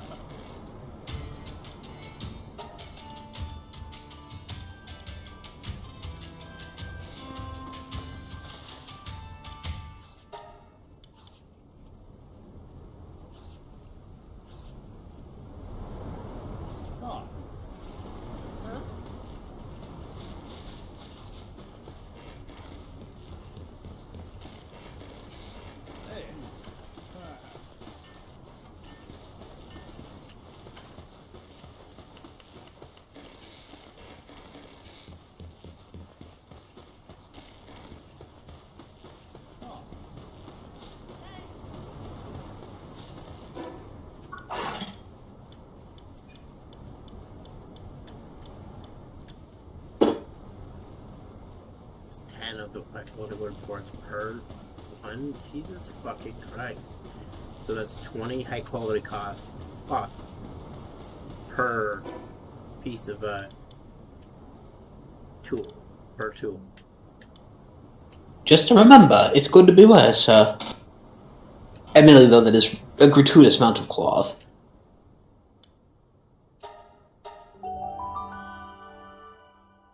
Well, especially since each piece of high-quality cloth takes 10 wool and 1 leather. For one. So that's 400 wool per tool. Yemeni Crispits. Oh boy, here's hoping got a lamb bell. Oh. Hey. Glad that he takes leather as well, but Huh.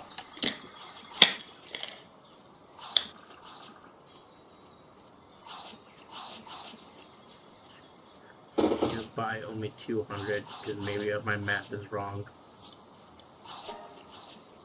Put the rest on leather.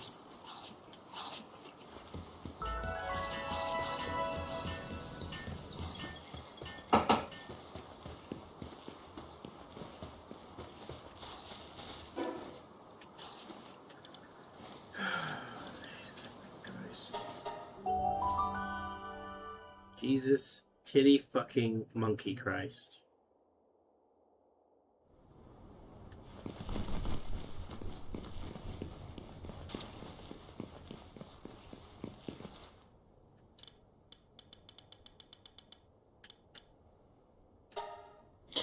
I could be wrong, but I don't think he did most of those.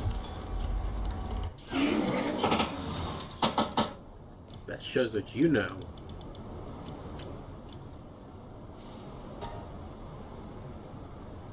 Alright, I can make it's 200 per. So I needed 400 to get all of it. But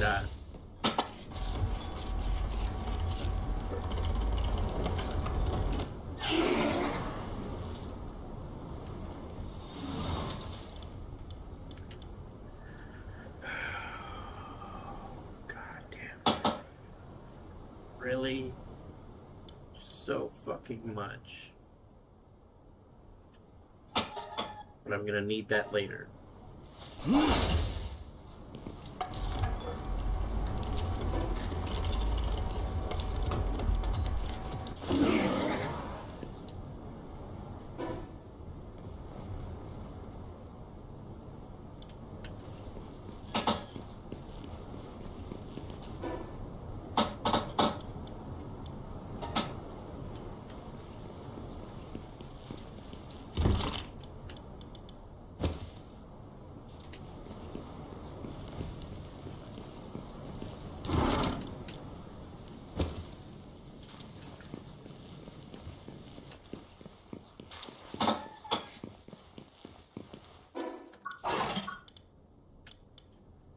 Do I need? I need 30 plasteel, 5 more high quality cloth,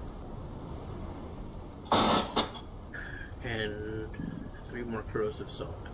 Okay, well, I can make the corrosive solvent.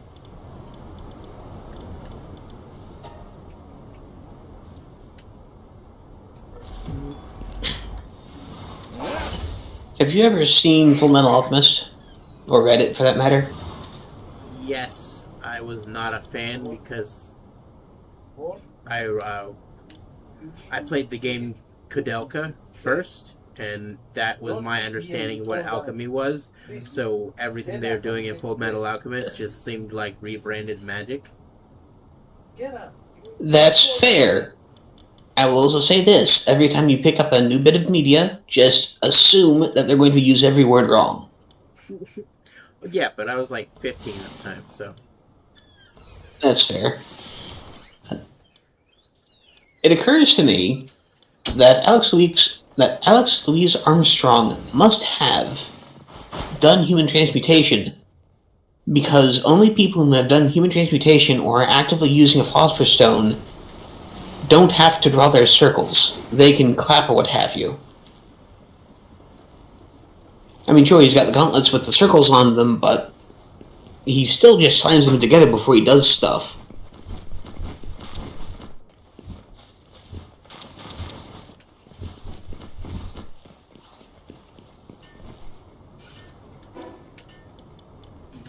Although, now that I think about it, Roy Mustang hadn't done it for a long time either, and he was doing the snap thing, which was also a circle, but just with two fingers instead of his whole hand.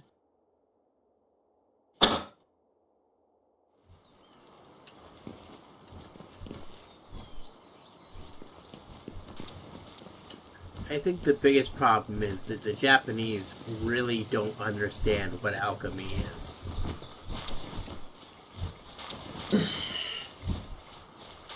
Because I've seen other animes that tap into alchemy, and again, it has nothing to do with alchemy. Well, Kudelka was a piece of European media. Okay, so I don't know what Kudelka is, so I can't make any judgments on that, but I can say that for the vast majority of what I've seen coming out of Japanese media related to alchemy, it leans heavily on the spiritual and or mystic arts that have become associated with what used to have been called alchemy in Europe. Primarily because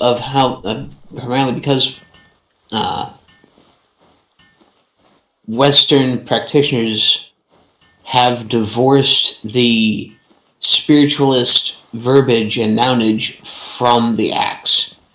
We still have alchemists. We just call them very different things nowadays. We call them things like geologists and Chemists. DNA synthesizers. Alchemy was the study of how things interacted. Chemists, in all their forms, are alchemists. They just use different words now than they used to. I understand that. And it's hard to describe how Kudelka handled it, but Kudelka, being a piece of European media, it was based off of a Choose Your Own Adventure book that turned into a video. You don't have to remember how to spell that, do you? Yeah. Could you do that for me? Yeah. And so, not to spoil anything, but there was this dude who was trying to bring his wife back to life with alchemy. And he infested his house with monsters instead.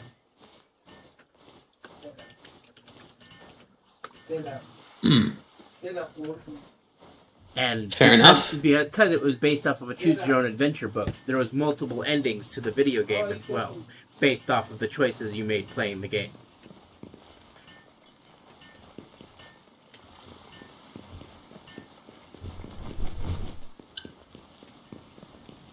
And so it sounds like it was also leaning heavily on the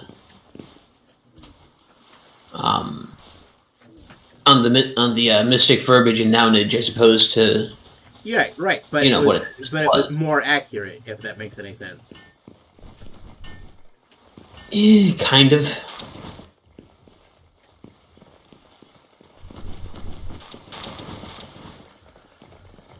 They weren't just drawing magic circles in the sand and making walls appear. That isn't what they were doing in Fullmetal Alchemist either. They were drawing circles into sand as an instruction manual for how to take apart the wall that they don't want to assemble a wall they do want.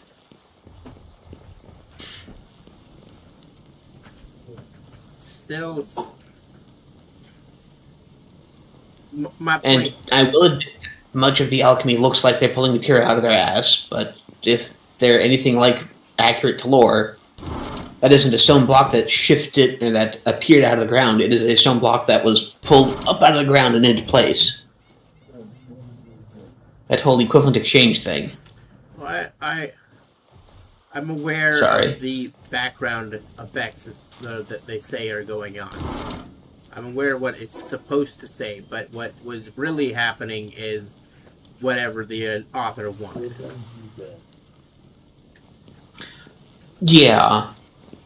realistically, there isn't a spear worth of material in that divot in the ground that Ed Clapton pulled out of the ground for. Yeah. If nothing else, he'd need a much further field for that much iron.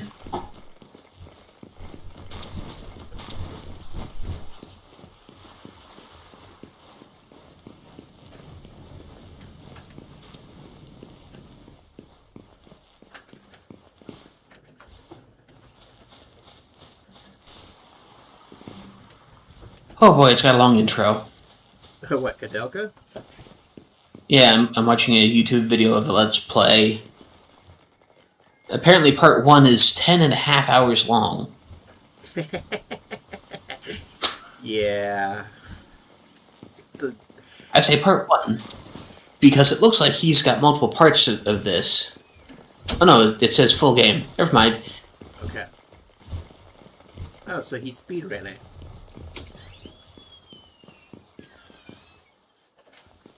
Oh, no. I looked in the description and no, this is in fact part 1. Okay. So he didn't speedrun it. Good. I'd be interesting to see what ending he got. Because, Oh wait, the menu? Sorry, what? It's pretty. Yeah. It's a really good game. I liked the crap out of it. I got the bad ending though, where Kadelka dies, and I was like, well, if she just dies at the end, then what's the point of this entire adventure anyway?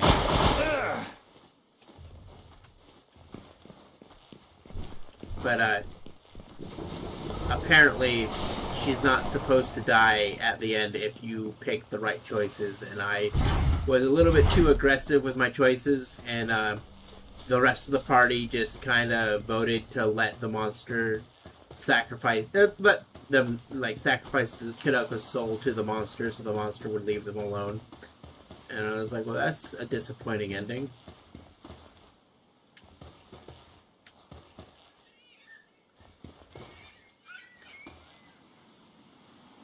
I can agree to that.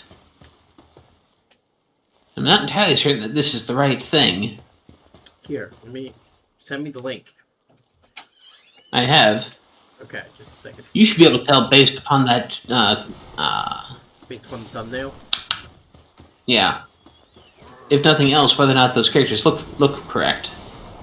Yeah, just a second. Let me get back in my base, because something attacked me while I was in my base, and I was trying to go out there and handle it. Understandable. I'm trying to... Yeah, that's the right game. I'm waiting in... to me. Yeah, that's the right thing.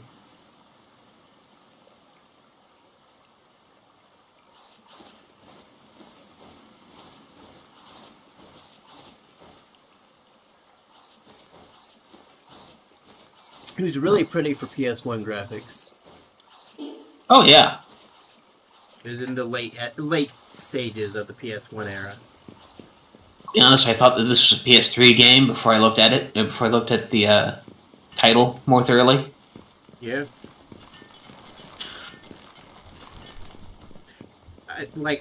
As far as I can recall, the only reason it wasn't on PS2 is because by the time the PS2 came out, it was already almost done being developed. It was a 4-disc game, though. Ooh, that was chunky for the day. Right? And it wasn't even artificially inflated 4 discs.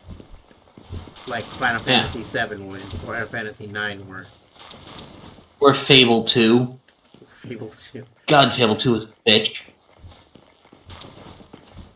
You entered a dungeon, insert disc 1 through 6.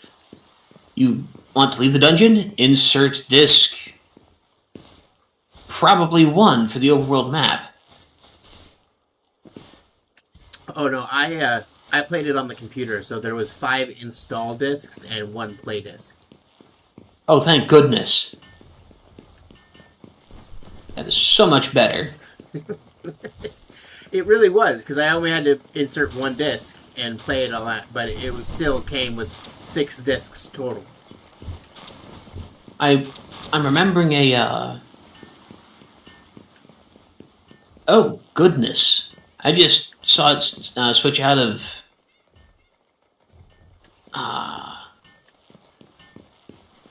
what the hell? I can't think. I just saw it switch from cutscene to gameplay, and wow, is it different. Yeah, it really is.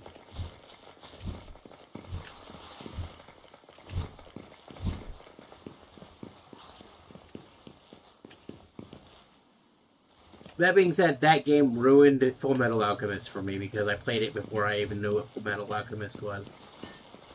That's fair. I would also suggest that you watch it again, because... primarily because you should always take it that every time you pick up a new piece of media, everything you think you know is wrong. Because most of the time authors don't know what words means. Especially in Japan, based off of English stuff, like Full Metal Alchemist or Buso Rinken was. And to be fair, Buso Rinken I actually enjoyed, even though they were doing the same nonsense where alchemy basically meant magic I don't understand. But So, I will also say this for Full Metal Alchemist. Their alchemy is almost exactly what European alchemy was. They just removed all the spiritual elements from it and just went with the pure hard science and just called it that. I mean, sure, they still used magic to rearrange things, but they behaved as if it was a science, which it was, and they didn't use spirits, gnomes, sprites, humors as the verbiage. They instead used chemical names for things, or elemental and chemical names for things. I know in my second playthrough of Kudelka, I looked up things online to try to get the good ending, and apparently the demon inside of the wife that he brought back to life with the equivalent exchange, he sacrificed an entire town's worth of people to bring his wife back to life, and she never really went back into her body. That thing that he thought was his wife was actually a demon inhabiting her body to come back to life, and her spirit was still haunting the manor. And in order to get the good ending, one of the things you have to do is actually talk to her about her going, "Hey, that's not me. Please kill that thing." Fair. And I feel okay with spoiling that because I had to look it up in order to find out how to have that conversation in the first place. So,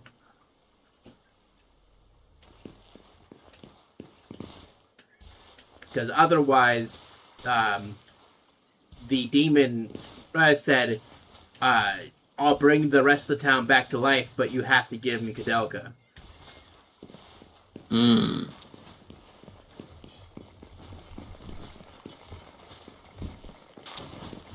Because That's fair. something about her being a gypsy or something. I forget if she was a gypsy or a witch or whatever. Maybe she was both. But her spiritual power was enough that it made up for the not spiritually enlightened townsfolk that were coming back, that were costing everybody as zombies, that the demon was constantly just forcing their souls back in their body every time you killed them.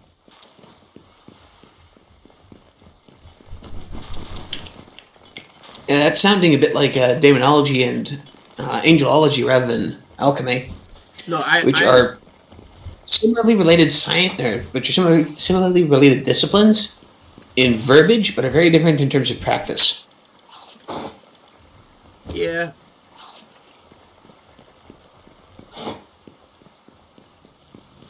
I could talk about the demon loose. Sorry, go. Like I said, it's been years and I would have a poor time trying to explain how it worked, but they referenced real alchemy tomes, the ones that exist in the real life, because Kudelka was based off of a true story, but they changed it a lot for the Choose Your Own Adventure book, which inspired the video game. Fair.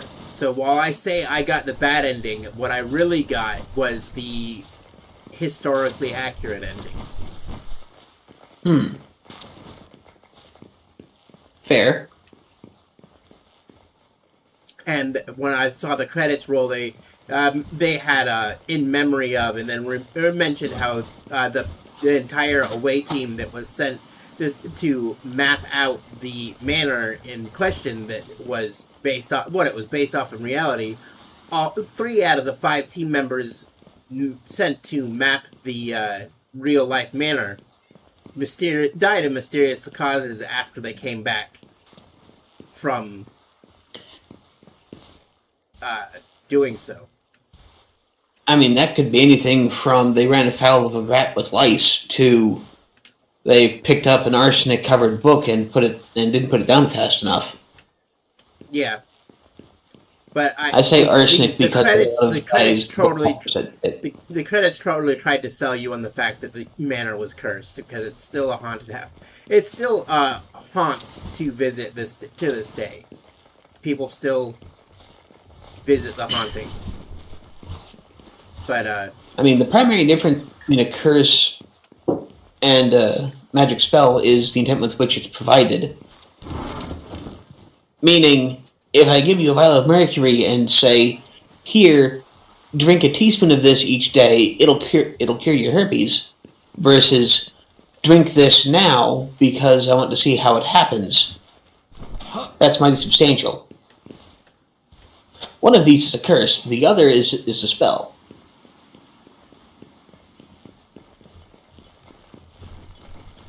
will mercury really kill herpes? I mean, I know it'll kill just about anything. I know it kills you, but if taken in moderation, it is possible to use mercury to cure a great many venereal diseases along with other kinds. I know that silver poisoning can cure your cancer because all metal poisonings attack tissue, while silver poisoning attacks specifically dead tissue, which is how it is used. So, heavy metal poisoning results from the body stockpiling too much of a metal in one place. Cancer, being an absolute leech, will see anything in abundance and decide to lap it up. Right. Meaning, if you give somebody any amount of increased vitamins or minerals, or heaven forbid, metals, their cancer will eat it right up. And in high enough concentrations, many metals will just make the cells stop working and break down, which is part of why we like chemotherapy so much. It not only has mild amounts of radiation, which in moderation don't do that much to you, but in the case of cancer, can do quite a bit because we're saturating you in it, but also because you're concentrating it in the balls of cancer that already exist. Between the gross toxicity of the chemicals in question and the radiation given off, it causes rapid degradation of the area. I understood most of that already. But the big downside to silver poisoning is that it makes you look like a corpse. It turns your blood blue, essentially. Yeah, it does that. Silver oxide is blue. Silver. I'd be more surprised it didn't.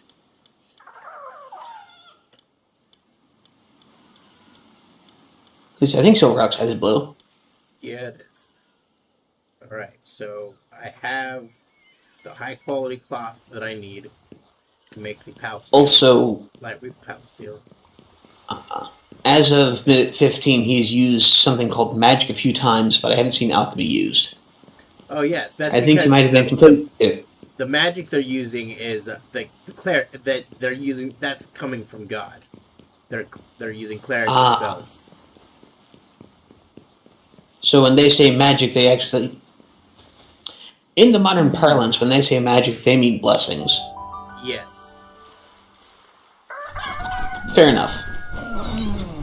And not only that, but Kadelka herself is a witch, so she's using witchcraft. And the priest is using, well, I mean, it's still magic, but it's just they're getting it from a different source. Yeah. Oh, and they got a nice little tarot theme for character selection. That's neat. And regardless of how you get your magic, you all use MP. That's adorable. It also probably saved on disk space for not having to keep track of more resources.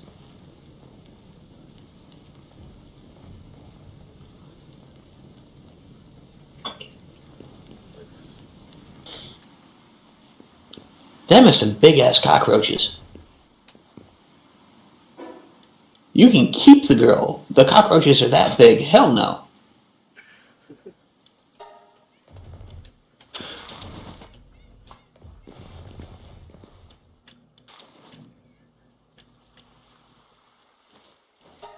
Oh, I can only make 25 plasteel, huh?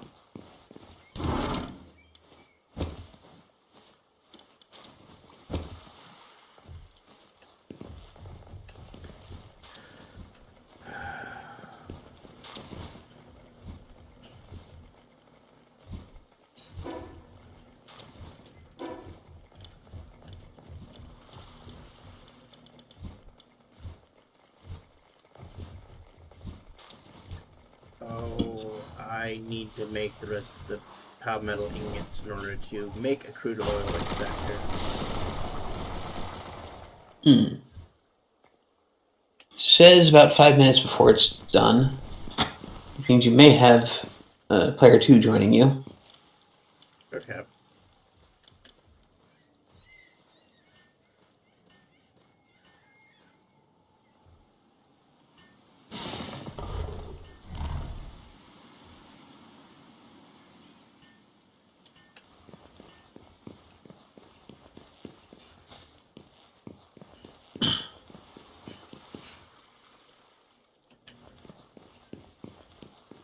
Oh.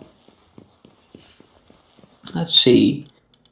Strength, vitality, agility, intelligence, mind, luck, and one other stat. Wonder what the hell pi means. You know, I don't remember.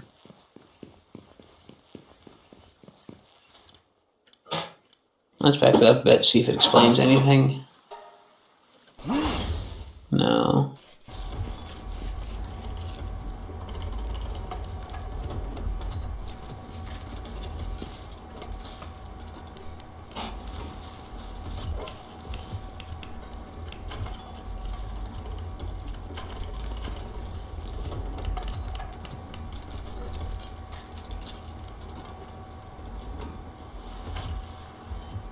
For a PS1 game, the environment interactions are actually quite sophisticated. No, that's because it's a real place that they made to scale. They bragged about that on the credits that this is based off of a true story, and since it was based off a true story, they had an actual physical location that they could go to and measure out everything to make it perfectly to scale. Or So, what I mean is, they have stairs that you have to go up and down. Rooms are large enough that it forces a camera reposition. And there's been... I think they approach that table 4 different ways. Whereas most games would only let you approach that table in, like, one way, maybe 2. At least of the time that had an environment like this.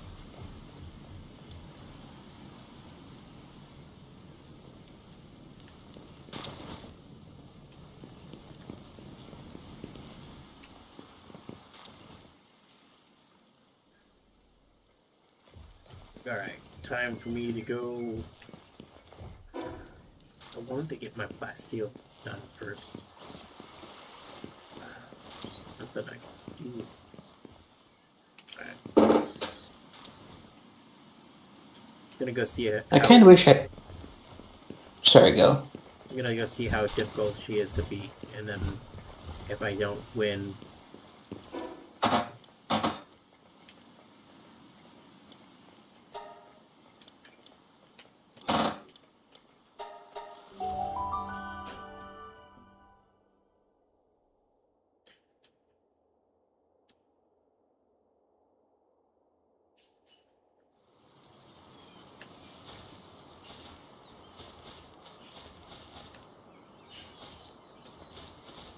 Yeah. Huh.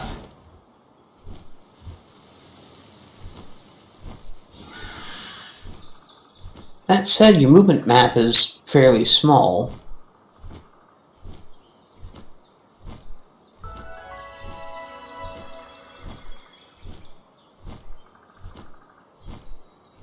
Let's say your in combat map is pretty small. yeah.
They completely changed the Japanese zone. Hmm. Like, everything is different over here. Oh, I guess it's a good thing I almost never got to see it. I'm actually uncertain if I ever did wander over there.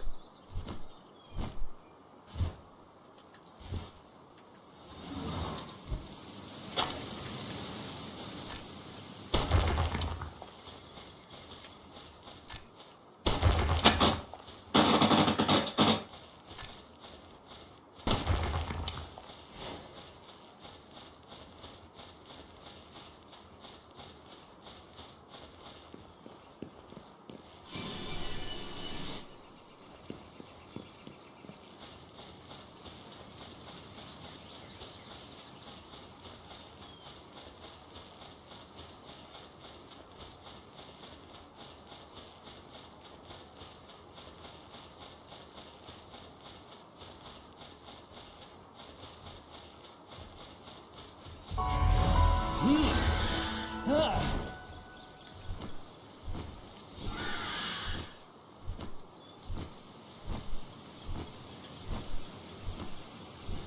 You can tell this is a new zone based on the fact that the trees and mushrooms all look better than the rest of the environments.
Really?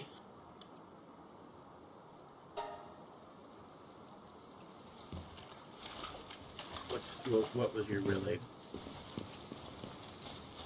So I'm trying to figure out what exactly pi means, and I just got a link to the Shadow Heart series, which apparently this is a prequel to, and they don't have pi in it.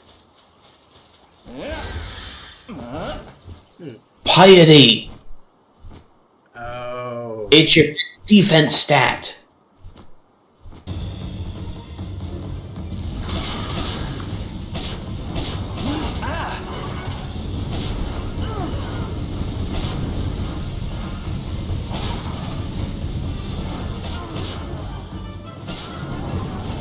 And no, those two things didn't come from each other. I actually found a forum posting with it.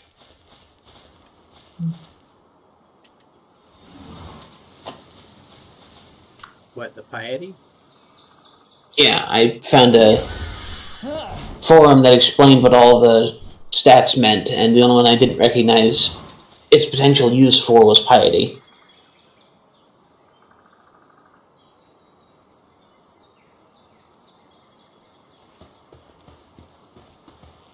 Wait, why did you save the priest if you're just gonna off him?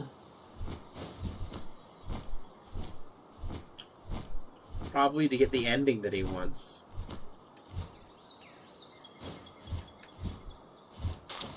Like, the fact that it was a choose-your-own adventure book means it's only loosely based off of a true story. Oh, she didn't poison him. He just ate something without asking first.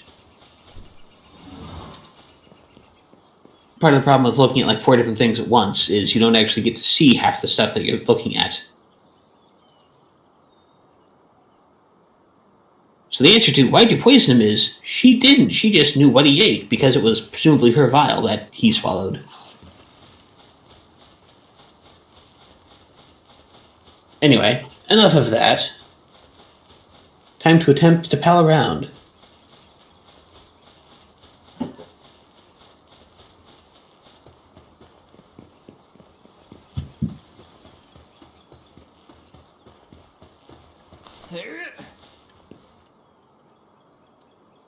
It's taking longer to crash. That's probably a good sign.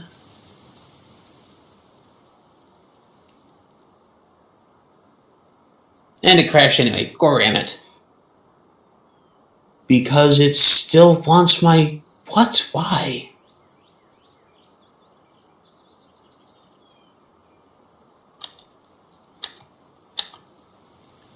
Did you change your preferred copy?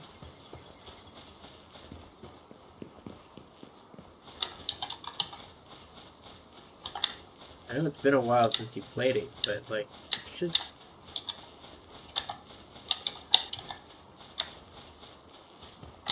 Were you?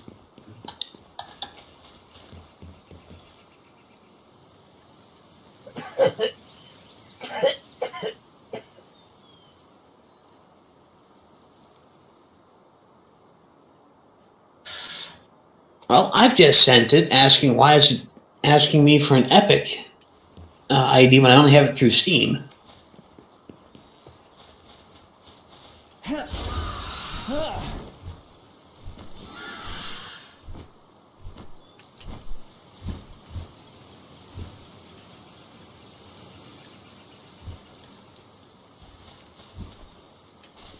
What? I don't have anything downloaded from the workshop, do I?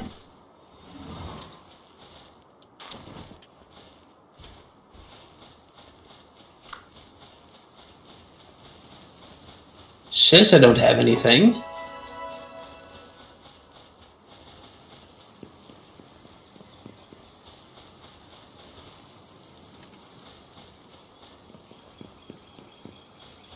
Default public version.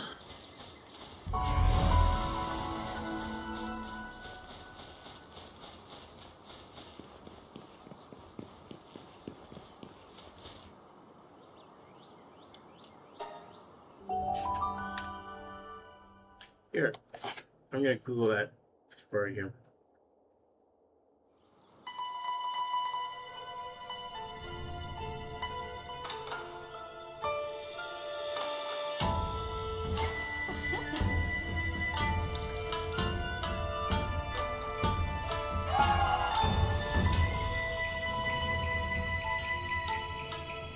You don't have to, I just hadn't gotten around to it.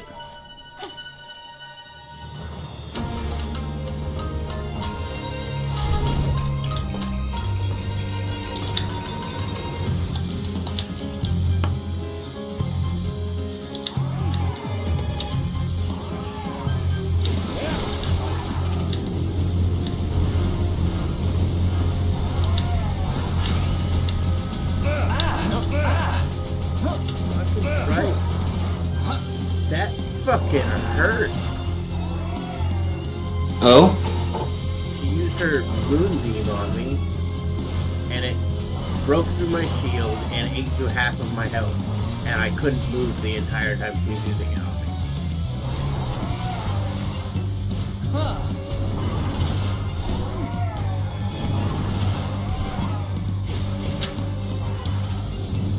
Alright.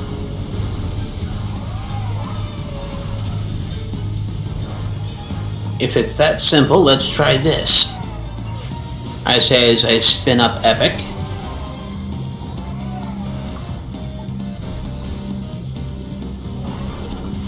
And then push the play button.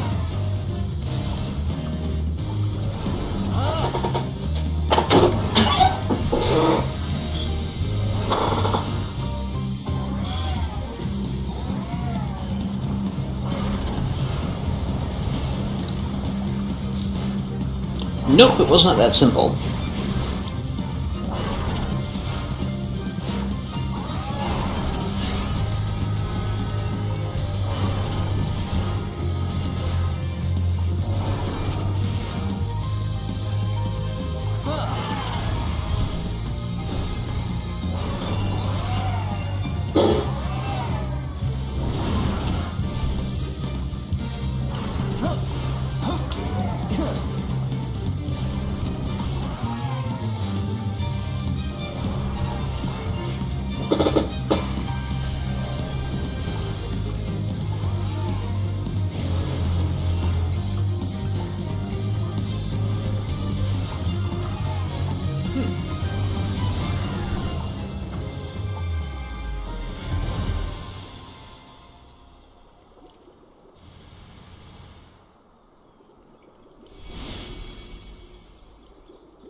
That almost killed my Incineram.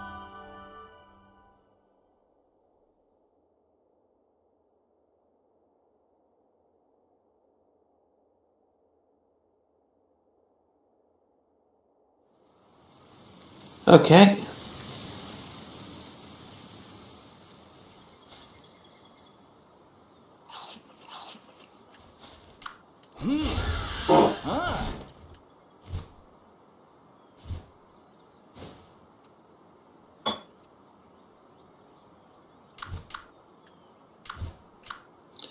What in the Sam Hill dickery is this?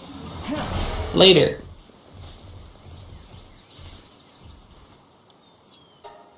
No, that is not at all the thing I asked for. Why did you do that?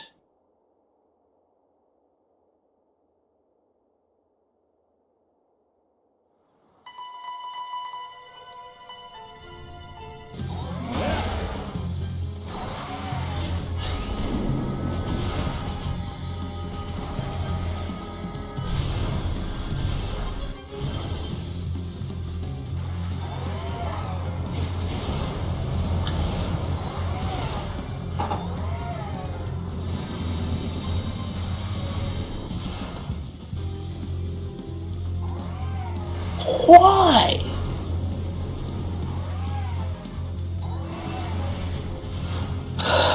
It did what I asked it. It is not its fault that it didn't, or that I didn't understand what I was asking it to do.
No, I said Control V.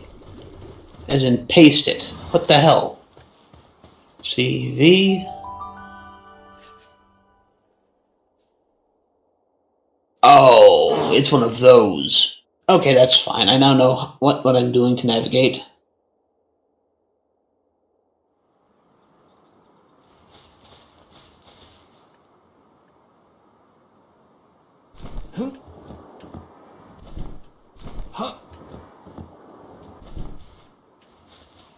Double-clicking usually opens it.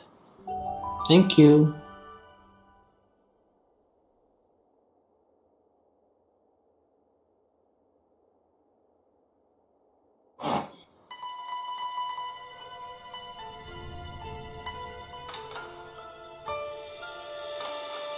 What in the Sam Hill? Okay. Apparently that wasn't the answer.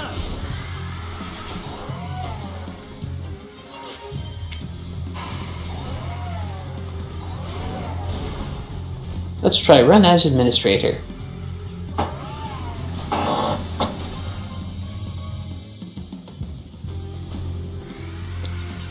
That was the fastest crash yet.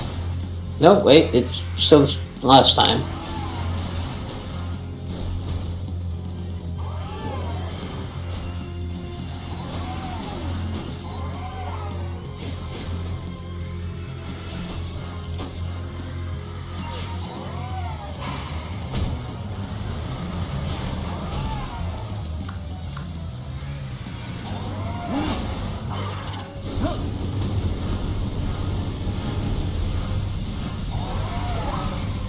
No, that wasn't it.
food.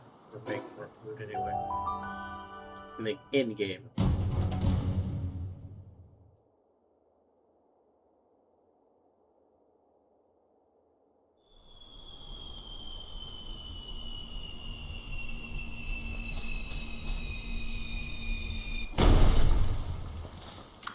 Yeah. Huh.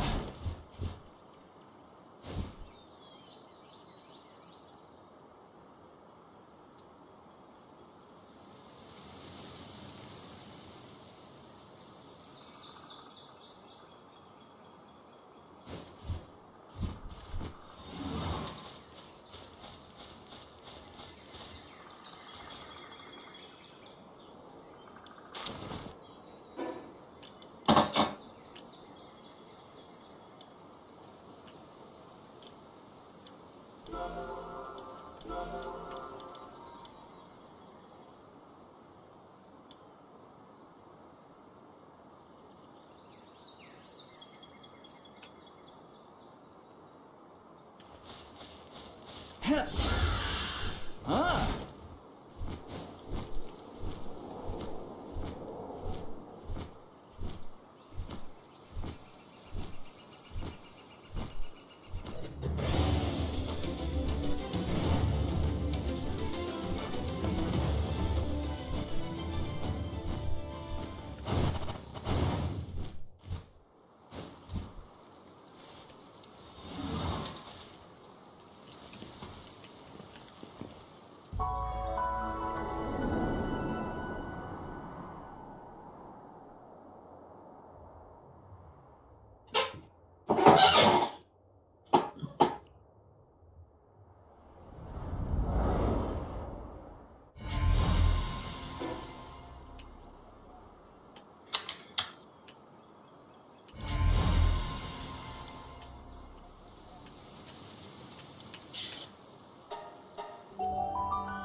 Alright, so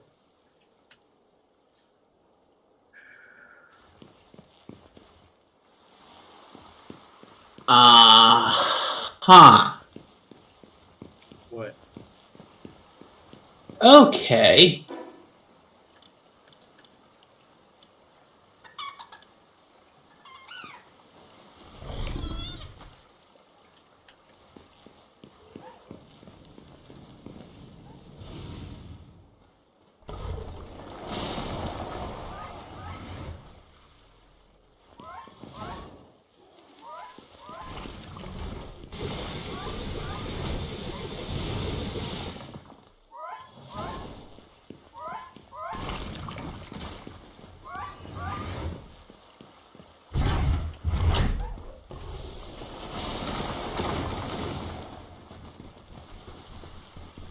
What are you guys doing on the outside? Fucking me.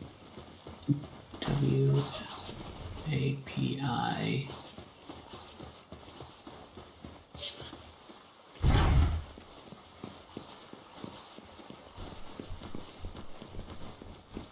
Okay.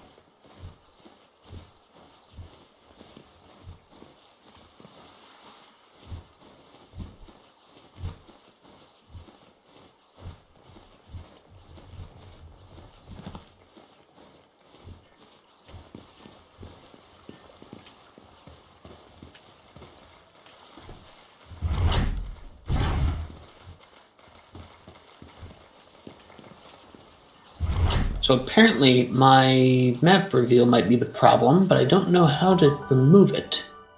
Should be in your pack files. In my what? I thought it was isn't it easy to, like, it was a .pack file. Do you remember where you installed it?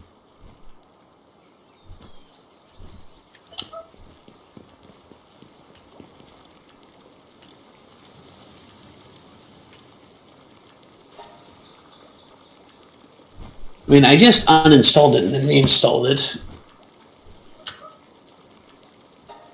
Granted, that doesn't actually do anything.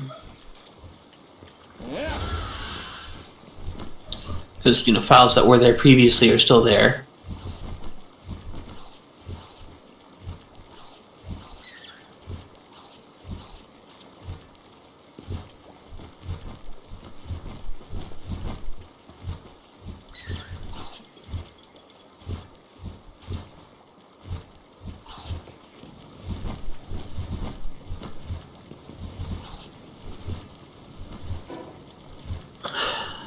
Alright, to downloads.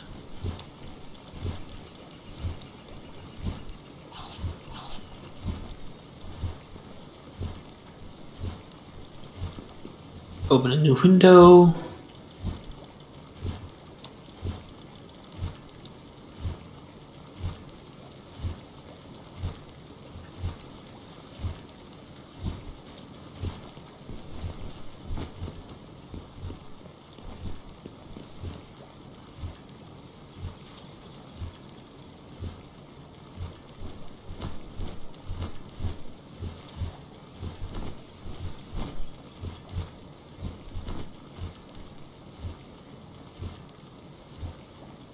It's .pak.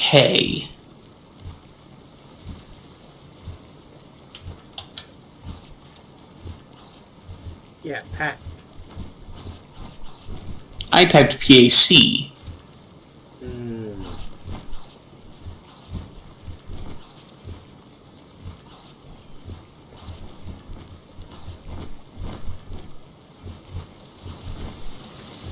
As one might imagine, very different things. Yeah.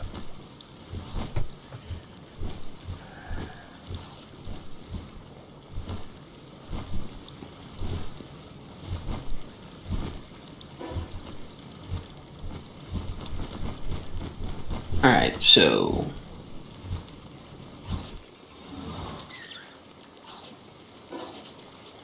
B...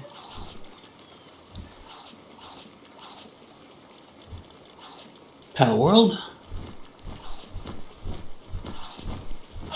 A bit more, please. Oh, right, just open file location. Bloop. Palworld's contacts packs mod. I'll delete that. Minimize that. Close out that. Unreal Engine. Close. So don't. I mean, yeah, get it working or whatever, but you don't have to actually play tonight because I'm about to get off and go to bed. If you want to play tonight, that's fine. I mean, at this point, I'm working the problem. I don't much care. Yep.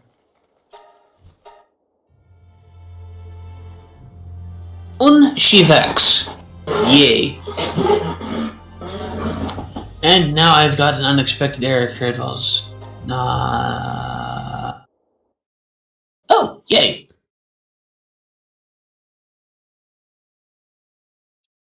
Oh.